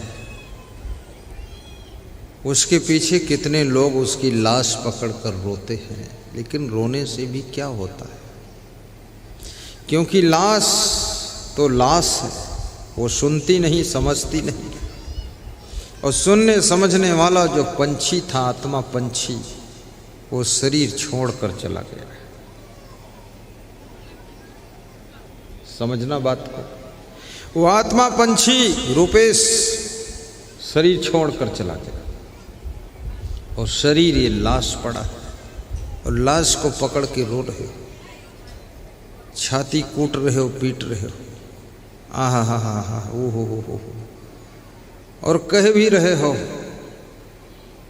कि दादाजी थे तो सब्जी बाजार से लाते थे, अब कौन सब्जी लाएगा रे। तो पीछे तुम्हारा बाप खड़ा है कि अब सब्जी मैं ले आऊंगा रे। ये रोना धोना। और किसी की मृत्यु में महिलाएं बहुत रोती है, स्त्रियां ऐसे अंदाज में रोती हैं, इनके तरीके से तो कोई पुरुष रो ही नहीं सकता।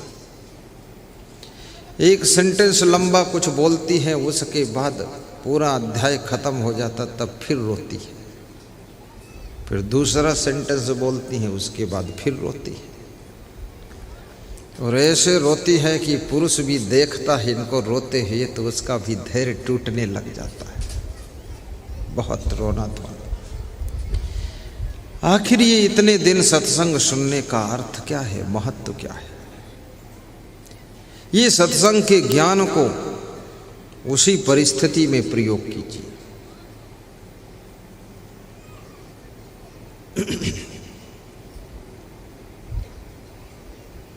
साहिब बंदगी बोली। बाराबंकी जिले में किसी भक्त की मृत्यु हुई, तो उसके मृत्यु संस्कार में मुझे जाने का मौका मिला। श्याम मनोहर वर्मा नाम था, बहुत प्रेम था, तो पास में कार्यक्रम था तो मैं गया। तो अंदर जब लाश के पास पहुंचा, मैं था, मेरा गुरु भी था, तो सब इतने जोर से रोने लगे। तो मैंने अपने गुरु से कहा, गुरुदेव कुछ इनको समझाओ, ज्ञान दो। तो मेरे गुरुदेव का भी गला भर गया, उनकी भी आंखें डबडबा गईं। महिलाओं का बेतहासा रोना, हमारे गुरु का भी धैर्य टूट गया, और मेरी भी हिम्मत टूट गई, कैसे समझाऊं। दोनों बाहर निकल कर आ गए। तो हमने गुरु जी से कहा कि दोबारा चलो, लाश के पास खड़े होकर जो रो रहे उनको समझाओ। गुरु बोला, मेरे बस की बात नहीं। हमने कहा तो किसके बस की बात है? बोले तुम जाओ। मैंने कहा मेरे को तो इतना ज्ञान भी नहीं। बोले ज्ञान हो ना हो, तुम थोड़ा संभल सकते हो। मेरा दिल सब करुणा से भर गया। तो गुरु तो कमरे में बैठ गया, फिर मुझे भेजा, मैं गया। महिलाओं की करुणा विगलित रुदन को सुन करके मेरा मन भी उस दुख से प्रभावित हो जाता था। कौन है पत्थर का जो प्रभावित नहीं होगा? सब हो जाएंगे। फिर मैंने हिम्मत किया और उनको समझाना शुरू किया। और मैंने एक उदाहरण दिया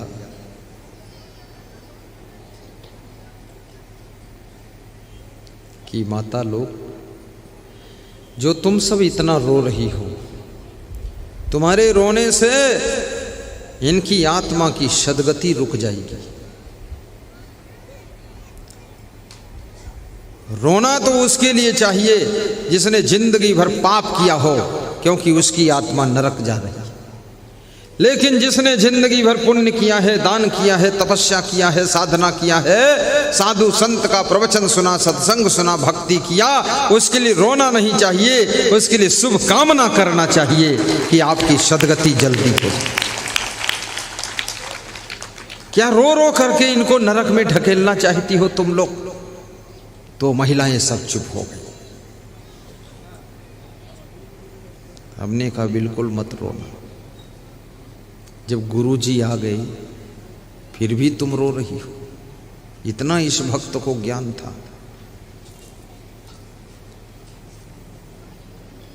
अभिमन्यु कृष्ण भगवान का भांजा था, सुभद्रा का बेटा था, अर्जुन का पुत्र था। महाभारत युद्ध के शुभारंभ में उसकी मृत्यु हो गई।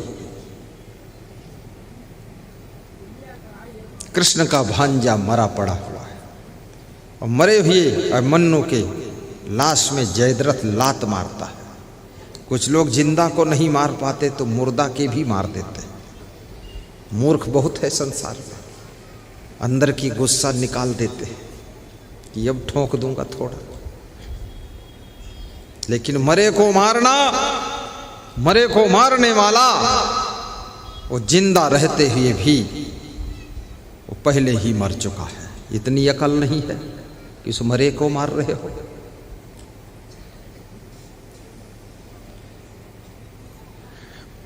अर्जुन का मन मोह में विचलित हो जाता है।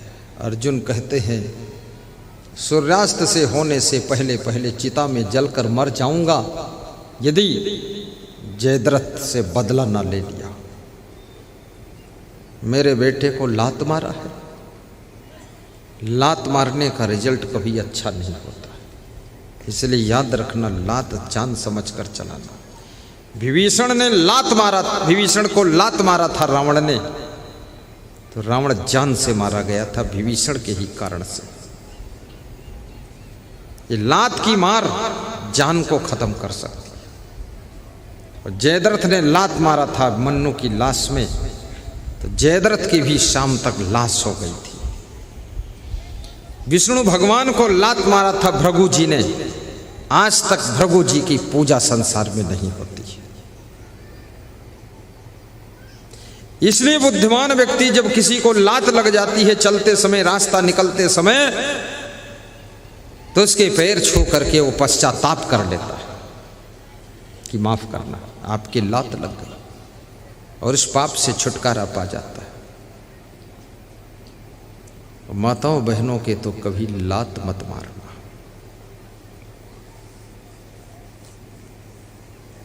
माताओं बहनों को इन पर हाथ भी नहीं उठाना चाहिए। और माताओं बहनों से मैं कहूँगा, तुम अपने को एक साधारण नारी मत समझो। तुम नारी के रूप में नारायणी हो, रंभा हो, गृह लक्ष्मी हो, तुम घर की शोभा हो, तुम जगदम्बा हो, पूरे जगत को जन्म देने वाली तुम नारी हो। तुम साधारण महिला नहीं हो। ऐसा वैसा व्यवहार भी मत करना, कुसंगत में पड़ करके गालियां भी मत बकना, उल्टा पलटा चाल चलन भी मत करना। अपना आचरण ऐसा बनाना कि आपके अंदर देवी का दर्शन होना चाहिए और आपका सम्मान 10 गुना बढ़ना चाहिए। जब कोई नारी अपने पति को गाली देती है तो उसको बहुत बड़ा पाप लग जाता है। पति तुम्हारा सम्माननीय होता है, उसको गाली कभी मत देना।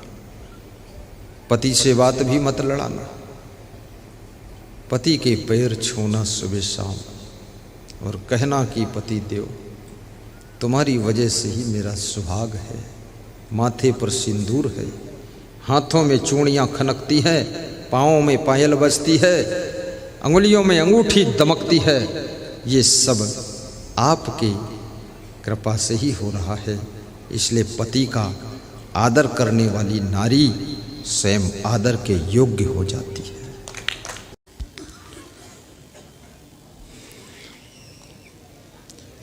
एक विद्यार्थी का जो समय है, ध्यान से सुनना, पूरे जीवन के निर्माण का समय है। ये बचपन पूरी जिंदगी को संवारने का टाइम है। जवानी को खूबसूरत बनाने के लिए, बुढ़ापा को मधुर बनाने के लिए मृत्यु को अमृत में बदलने के लिए बचपन को संभालने की आवश्यकता है। और जिसका बचपन संभल गया, बाल्य अवस्था में जिसकी चेतना जागृत हो गई, जगत गुरु शंकराचार्य ने 9 वर्ष की उम्र में संन्यास लिया था, 11 वर्ष की उम्र में वेदों पर प्रवचन प्रारंभ कर दिया था। स्वामी विवेकानंद ने छोटी सी उम्र में विश्व के अंदर जाकर के प्रवचन करके पूरे अध्यात्म का डंका बजा दिया था। 23 साल की उम्र में जॉर्ज वाशिंगटन ने अमेरिका का राष्ट्रपति का पद संभाल लिया था। 23 साल के बच्चे इधर उधर घूमते रह जाते, 28 साल तक लोग घूमते रह जाते। उनसे पूछो क्या कर रहे हो, बोले अभी तो कुछ नहीं कर रहे। 28 साल उम्र हो गई, अभी कुछ नहीं कर रहे, तो अब क्या करोगे तुम? कुछ ना करना अपनी जिंदगी के लिए बहुत बड़ा धोखा है,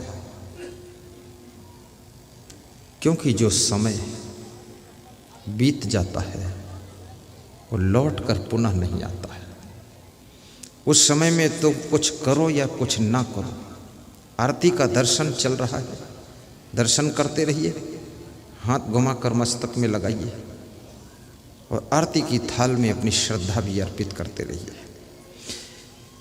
समय को पहचानना, बचपन को व्यर्थ मत जाने दो। बचपन सीखने की अवस्था है, बचपन विद्या अध्ययन की अवस्था है। बचपन जवानी में जो तुम कुछ करना चाहते हो उसकी तैयारी की अवस्था है। इसलिए बचपन को खेल कूद का टाइम मत समझना, मनोरंजन का समय मत समझना। बचपन सोने का वक्त नहीं है। कितने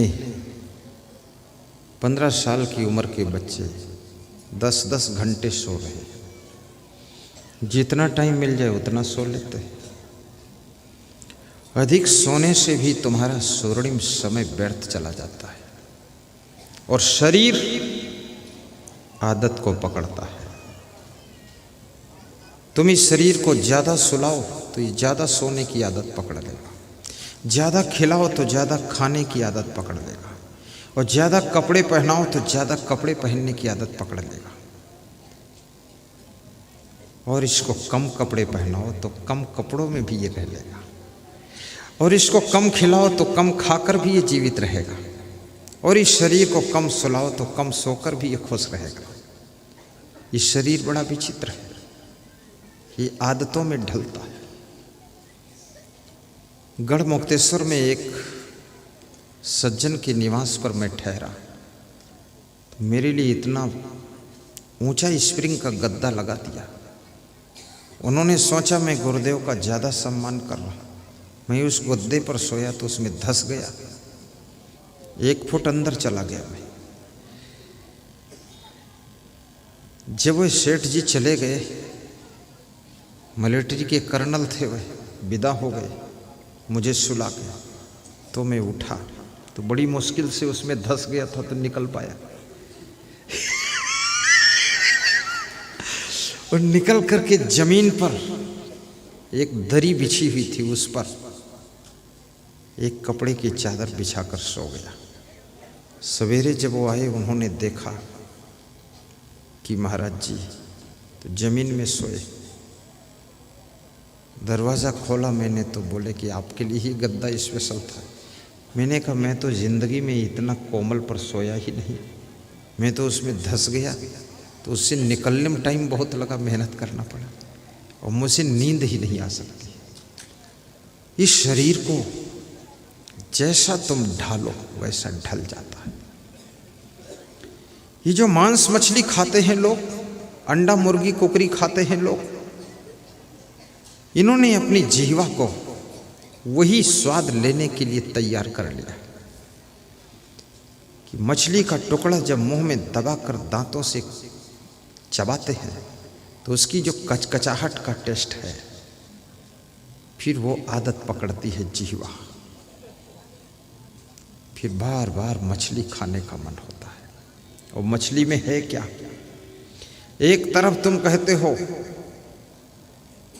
कि कण कण में राम है और जर्रे जर्रे में खुदा है, और दूसरी तरफ बकरा काट कर खा रहे हो, भैंसा मुर्गा खा रहे हो, गाय घोड़ा गधा खा रहे हो, चिमगोदड़ और सांप खा रहे हो। कई ऐसे देश हैं वर्ल्ड के अंदर जिन देशों में कोई चीज छोड़ते ही नहीं, सब चीज खाते, कीड़े मकोड़ों को भी खाते। वो खाने के नाम पर तो पूरा देश बहुत आगे। कितने लोग तो रोड का भी पैसा खा जाते हैं, पुलिया खा जाते हैं, स्कूल की बिल्डिंग खा जाते हैं, रेलवे की पटरी का पैसा खा जाते हैं, और कितने लोग शौचालय, केंद्र सरकार की ओर से जो शौचालय बनते हैं उसमें से भी खा लेते हैं। खैर बड़ा सौभाग्य है जो शौचालय का पैसा खाते हैं, लेटरिन का पैसा खाते हैं, वहाँ तक तो कोई बात नहीं। कभी अगर और प्रगति किया तो लेटरिन भी खा गए तो क्या होगा। हाँ, कितना खाओगे। और ये मांस मछली जियो और जीने दो का फार्मूला रखो। जो लोग बासी रोटी खाते हैं उनको ताजी रोटी में स्वाद ही नहीं आता, और जिन्होंने बासी रोटी कभी नहीं खाई उनको जरा सा ठंडी रोटी खाने को दे दो तो रोटी तो ठंडी है पर उनका दिमाग गर्म हो जाता है, तुरंत गुस्सा आ जाती है, अरे ये क्या तुमने सब रोटी दे दिया, बासी सड़ी हुई रोटी है, गरम गरम होना चाहिए फुल्का। और जितनी गरम रोटी होगी उतना वे ज़्यादा ठंडे रहेंगे, और रोटी ठंडी है तो वो गरम हो जाएंगे। बड़ा मुश्किल विषय, आदत ने पकड़ लिया। और बासी रोटी खाने से शुगर की बीमारी कंट्रोल होती है, बासी रोटी खाने से बीपी कंट्रोल रहता है, और बासी रोटी खाने से आपकी बुद्धि भी कुशाग्र होती है। इसलिए बासी रोटी खा लो, और बासी रोटी खाने से घर की स्त्रियों को भी आराम रहता है। कल बनाकर रख देंगी, सुबह ठंडी में चूल्हा नहीं जलाना पड़ेगा। खा लो बासी माधोलाल, खुश रहो जाओ। और बासी और ताजी में ज़्यादा फर्क नहीं है। बिस्कुट खाते हो बासी नहीं तो क्या है, नमकीन खाते हो मिक्सचर बासी नहीं तो क्या है, हल्दीराम का मीठा बीकानेरी मीठा आता है पैकिंग में, सोन पापड़ी बासी नहीं तो क्या है, ये कपड़े पहनते हुए बासी नहीं तो क्या है। 6 महीने पहले फैक्ट्री में कपड़ा बना, स्टोर में रखा रहा, फिर दुकान में रखा रहा, बासी नहीं हो गया 6 महीने, और फिर पहन रहे हो। गाड़ियाँ भी तो बासी हैं, 1 साल पहले बनी हैं, अब आई हैं, शोरूम से खरीद रहे हो 1 साल बाद, तो 1 साल बासी हो गई। तो बासी कोई बुरा नहीं। 20 साल पहले सड़क बनी थी उस पर चल रहे, वो भी तो बासी है। इसलिए बासी खराब नहीं है। तुम्हारी वाइफ भी तो बासी है, 40 साल पहले विवाह हुआ था, अब तक तो बासी हो गई। पति भी बासी है, ये सब बासी लोग बैठे हुए हैं। थोड़ा भोजन भी बासी अगर सड़ा नहीं है तो खाया जा सकता है। हमारे यहाँ कभी कभी चावल शाम को बच जाता है भंडारा में, तो संत लोग सुबह उसको फिर से कढ़ाई में छौंक कर और फिर से खा लेते हैं। मुझे बड़ी खुशी होती है कि जो अन्न का सदुपयोग करता है वो कभी भूखा नहीं सोता है। जो अन्न को फेंकता है उसकी जिंदगी में कुछ दिन ऐसे आते हैं जब उसको भूख लगती है तो खाने को नहीं मिलता है। इसलिए अन्न का अपमान नहीं करना चाहिए।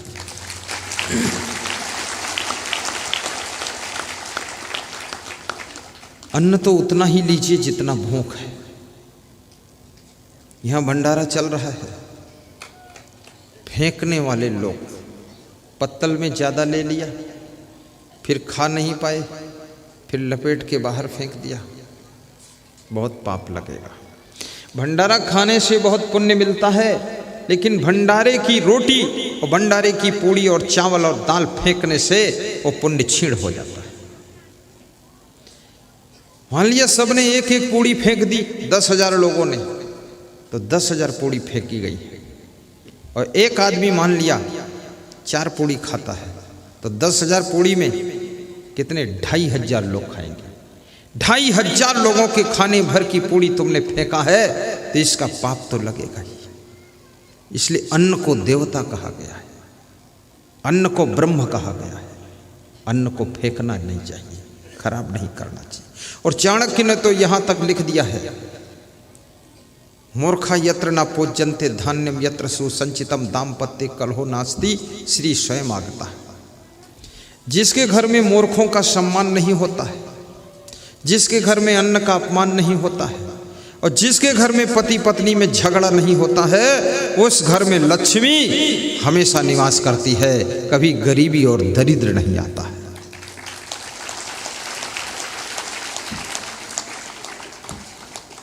इसलिए पति पत्नी झगड़ा न किया करो, गम खा लिया करो। जब पति कुछ बोलने लग जाए उसका जवाब मत दो, बात ना लड़ाओ। किससे बात लड़ा रही हो तुम? अपने पति से। किसकी बात काट रही हो तुम? अपने पति की। किससे टक्कर ले रही हो? अपने पति से। ये कौन बुद्धिमानी है? आपका पति है, आपका पति अगर हार गया तो वो हार तुम्हारी है, वो आपका पति जीत गया वो जीत तुम्हारी है। आपके पति का फायदा भी पत्नी का ही है, और आपके पति का नुकसान भी पत्नी का नुकसान है। इसलिए पति को हराने की कोशिश मत करो, पति को जीतने दो। वो जीत भी तो आपकी ही है, क्योंकि पति भी तो आपका है।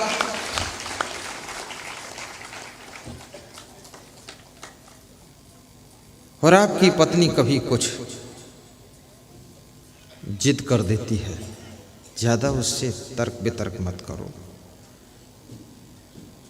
उसको शांति से बता दो, ठीक है जैसा तुम बोलती हो ऐसे हो जाएगा, जाओ खुश रहो। आपकी वाइफ यदि कहे कि मैं मायके जाना चाहती हूँ, रोकना मत, बुद्धिमान पति बनो। तुरंत उसको पैसे दे दो, 1,000-2,000, सामान बांध दो, गाड़ी में बिठा के छोड़वा दो। 10 दिन फ़ोन मत करो, मोबाइल मत करो।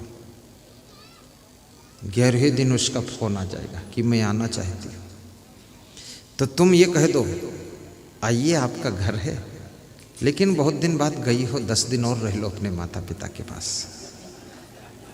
सारा दिमाग ठिकाने आ जाएगा, दोबारा जिंदगी में कान पकड़ लेगी, कभी नहीं जाने का नाम लूँगी। लेकिन तुम्हें तजुर्बा नहीं है, जब वो जाने को बोलती है तो तुम कहते हो नहीं जाने दूंगा, रुको भी, तो वो समझ जाती है कि अब जाने के नाम पर इसको तड़फाया जा सकता है। बार बार कहेगी जाऊंगी जाऊंगी, जाने दो और लेने मत जाओ, आने दो। जब आए तो भी कहो आ गई तो अच्छा है, 2-4 दिन और रह लेती तो भी ठीक था, चल जाता है। खिचड़ी बनाकर खा लो। और किसी पड़ोस की कोई बूढ़ी महिला को 100 रुपये रोज दे दो वेतन, 2 टाइम भोजन बनाएगी, 3 टाइम झाड़ू लगाएगी, सब बर्तन मांज धो के रख देगी। 100 रुपया फेंको, तमाशा देखो, शाम को अपने घर चली जाएगी। कुंडी बंद करो, आराम से सो, गुरु का प्रवचन सुनो, झंझट खत्म। लेकिन बुद्धिमान स्त्री बनो, ज्यादा दिन अपने ससुराल को छोड़कर मायके मत जाओ, अन्यथा आपका पति अगर नौकरानी है तो नौकरानी के साथ अगर सेट हो गया तो तुम्हारे लिए हैरानी बन जाएगी। नौकरानी को घर में एंट्री मत होने दो, क्योंकि कई घरों में नौकरानी रानी बन गई और रानी के लिए हैरानी बन गई। इसलिए नौकरानी को ज्यादा चांस मत दीजिए, क्योंकि नर और नारी का मन बड़ा चंचल होता, फिसलने वाला होता है। और जिस चीज को मनुष्य प्राप्त कर लेता है उसका रस खत्म हो जाता है, और जो चीज इसको नहीं प्राप्त हुई है उसमें इसको रस दिखाई देता है।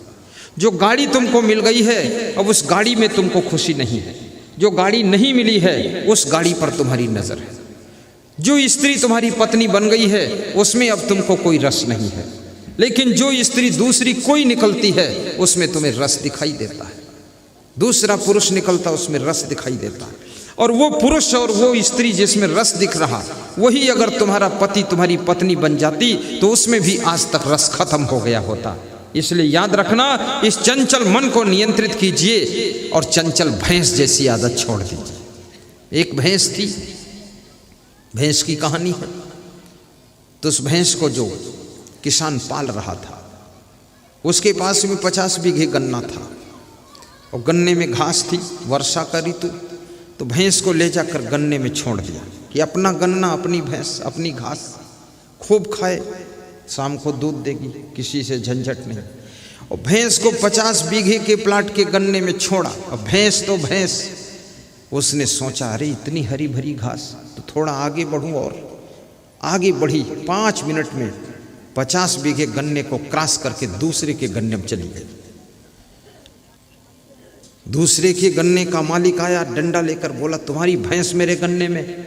तो उसने कहा भगवान बचाए भैंस से, 50 बीघे का बड़ा प्लाट और उस गन्ने की घास चरने के लिए इसको स्वतंत्र छोड़ा गया, और ये अपने गन्ने को छोड़कर, अपनी घास को छोड़कर, अपने खेत को छोड़कर इतना जल्दी क्रॉस करके निकल गई दूसरे गन्ने खेत में। तुम्हारा मन भी भैंस जैसा है, जो मिला है उसका तुम आनंद लेते नहीं हो, जो दूसरे का है उसमें ललचाते रहते हो। ये भैंस बनना छोड़ दो।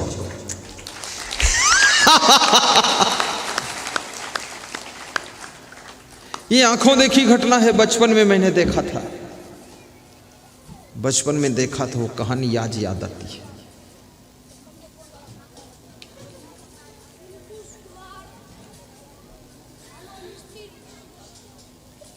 मेरे मन में बसो, मेरे तन में बसो, हम जहाँ रहे तुम वहाँ रहो। मेरे मन में बसो, मेरे तन में बसो, हम जहाँ रहे तुम वहाँ बसो।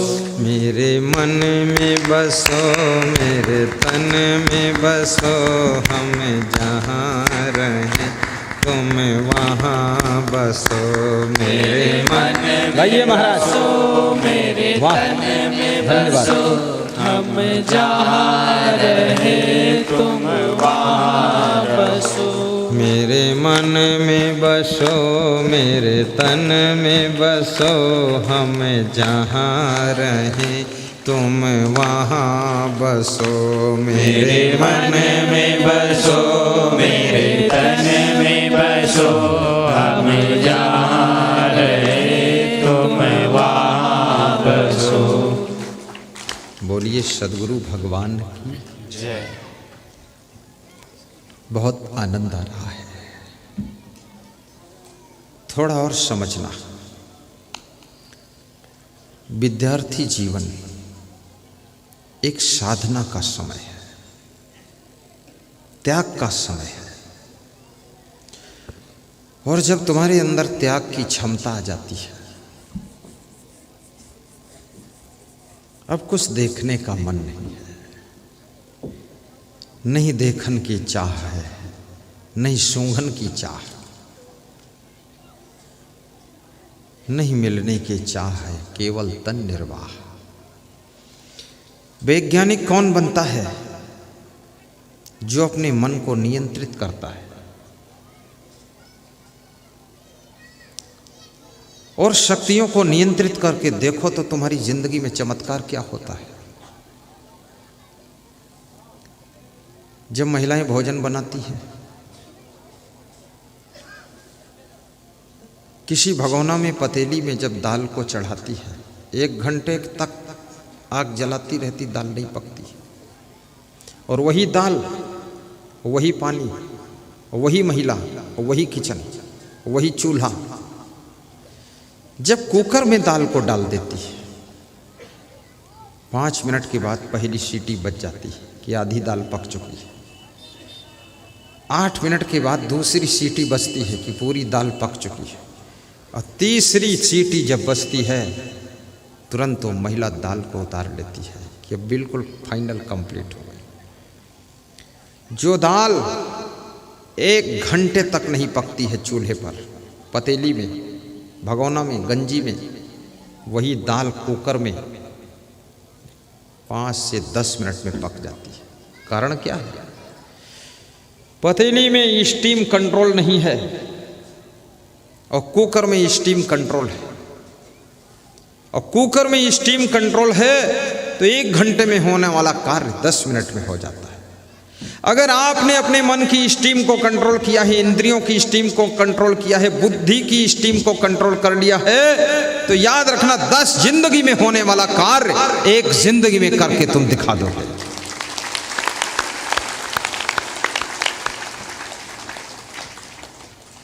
लेकिन अपनी स्टीम को तो कंट्रोल करो। सबसे पहले अपनी दृष्टि कंट्रोल करो। दृष्टि, फिर श्रवण को कंट्रोल करो, कानों को, और उसके बाद तुम अपनी वाणी को कंट्रोल करो कि बोलना क्या है। जीवा को कंट्रोल करो, खाना क्या है। और उसके बाद अपने पैरों को कंट्रोल करो, जाना किस राह पर है। फिर हाथों को कंट्रोल करो, इन हाथों से करना क्या है, क्या नहीं करना है। और फिर अपने दिमाग बुद्धि को कंट्रोल करो, इस बुद्धि से सोचना क्या है, याद क्या करना है। और यदि ये सब कंट्रोल करने की क्षमता तुम्हारे पास में आ गई तो एक बात याद रखना, जो आज तक 40 साल में तुम नहीं पा सके वो 4 साल में पा जाओगे। कंट्रोल करके देखो तो। बहुत से लोग कहते हैं हमको कुछ याद ही नहीं होता है, और मैं कहता हूं मुझे तो 3 मिनट में श्लोक याद हो जाता है, 1 मिनट में चौपाई, 1.5 मिनट में दोहा, और 3 मिनट में श्लोक संस्कृत का फट से रेडी। नियंत्रण, एकाग्रता, concentrate of mind in life to success. जिंदगी को सक्सेस बनाना है, कंसंट्रेट होना सीखो। और सबके पास में एकाग्रता है। जिस समय क्रिकेट खेलने वाले खिलाड़ी क्रिकेट खेलते हैं तो कितना अपने को कंसंट्रेट करते, एकाग्र करते, हर समय ध्यान गेंद पर रहता उनका। और फिर वही खिलाड़ी सचिन तेंदुलकर बनता है, वही खिलाड़ी 1 नंबर पर आता है। अर्जुन से पूछा गया तुमको क्या दिख रहा है, उसने कहा कि मुझे मछली की आंख दिख रही। अन्य राजकुमारों से पूछा गया तुझे क्या दिख रहा, उसने कहा मछली दिख रही। किसी ने कहा मछली का पेट दिख रहा है। लक्ष्य ही दिखाई देना चाहिए, लक्ष्य के विपरीत कुछ दिखाई ना दे, लक्ष्य के अतिरिक्त कुछ दिखाई ना दे। तुम्हारे जीवन का लक्ष्य क्या है?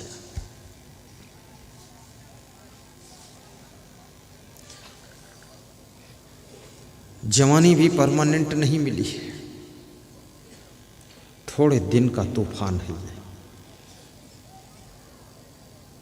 42 साल की उम्र के बाद जवानी ढलना शुरू हो जाती है। 49 साल की उम्र के बाद जवानी का जोश उतर जाता है। 56 साल की उम्र में बुढ़ापा में तुम प्रवेश होते हो।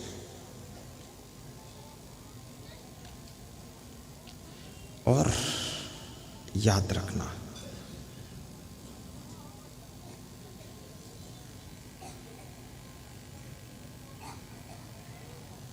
तिरसठ साल की उम्र में तुम एहसास करते हो कि मैं बूढ़ा होने लगा हूं। और 70 साल की उम्र के बाद तुम याद करते हो मैं मर जाऊंगा। मरोगे तुम, बचोगे नहीं, बचने का कोई उपाय भी नहीं। और मैं तो ऐसा मंत्र मारता हूं कि सब जल्दी मर जाओ और मैं भी जल्दी मर जाऊं, झंझट खत्म हो जाए। हर साल मक्का बोना, खोदना, लगाना, छुट्टी मिल जाए। बस मरो तो ऐसा मरो कि वासना को मार कर मरो, कर्मों की निर्जरा करके मरो। और ऐसा मरो जैसे रात में तारे दिखाई देते हैं लेकिन सूर्य के उदय होते ही तारे नहीं दिखाई देते हैं, ऐसे ही तुम्हारे अंदर ज्ञान का सूर्य उदय हो जाए ताकि दोबारा ये कर्मों के टिमटिमाते हुए तारे दिखाई ही न दे और तुम्हारा जन्म ही ना हो, मोक्ष प्राप्त हो। पुनरपि जननम पुनरपि मरणम का लफड़ा खत्म हो जाए। बार बार जन्म लेने से भी क्या फायदा है? जब जन्म लोगे बचपन में पीटे जाओगे, मार खाओगे, खेलोगे, कूदोगे, स्कूल जाओगे, रोओगे, मिट्टी में पड़े रहोगे। थोड़ा बड़े हो जाओगे, स्कूल में मास्टर पिटाई करेंगे, फिर पढ़ाएंगे ABCDEFGH। काहे के लिए GH पढ़ूँ मैं? फिर इंजीनियरिंग कोर्स करो, फिर ये करो, वो करो, फिर शादी करो, फिर आबादी करो, फिर बर्बादी करो, सब करते रहो। चकई के चकधुम, मकई के लावा, तिकड़े के तिकड़म बनाते रहो।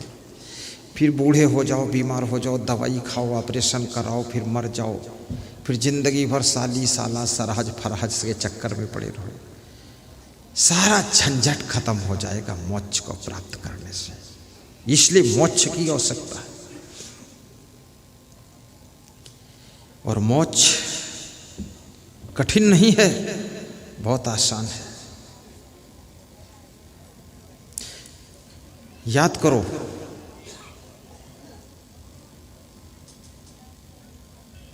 तुम यदि भांग नहीं खाते हो तो भांग की तुम याद भी नहीं करते हो। मैं शब्द लिया हूं भांग को, तब याद आया था, नहीं तो भांग को याद नहीं करते हो। इसी तरह से जिन जिन चीजों से तुम जीते जी अपने मन को हटा लेते हो, उनसे तुम मुक्त होते चले जाते हो और जीते जी तुम्हारी मुक्ति हो जाती है। मरने के बाद इस शरीर से भी मुक्त हो जाते हो। परम मोक्ष दादा।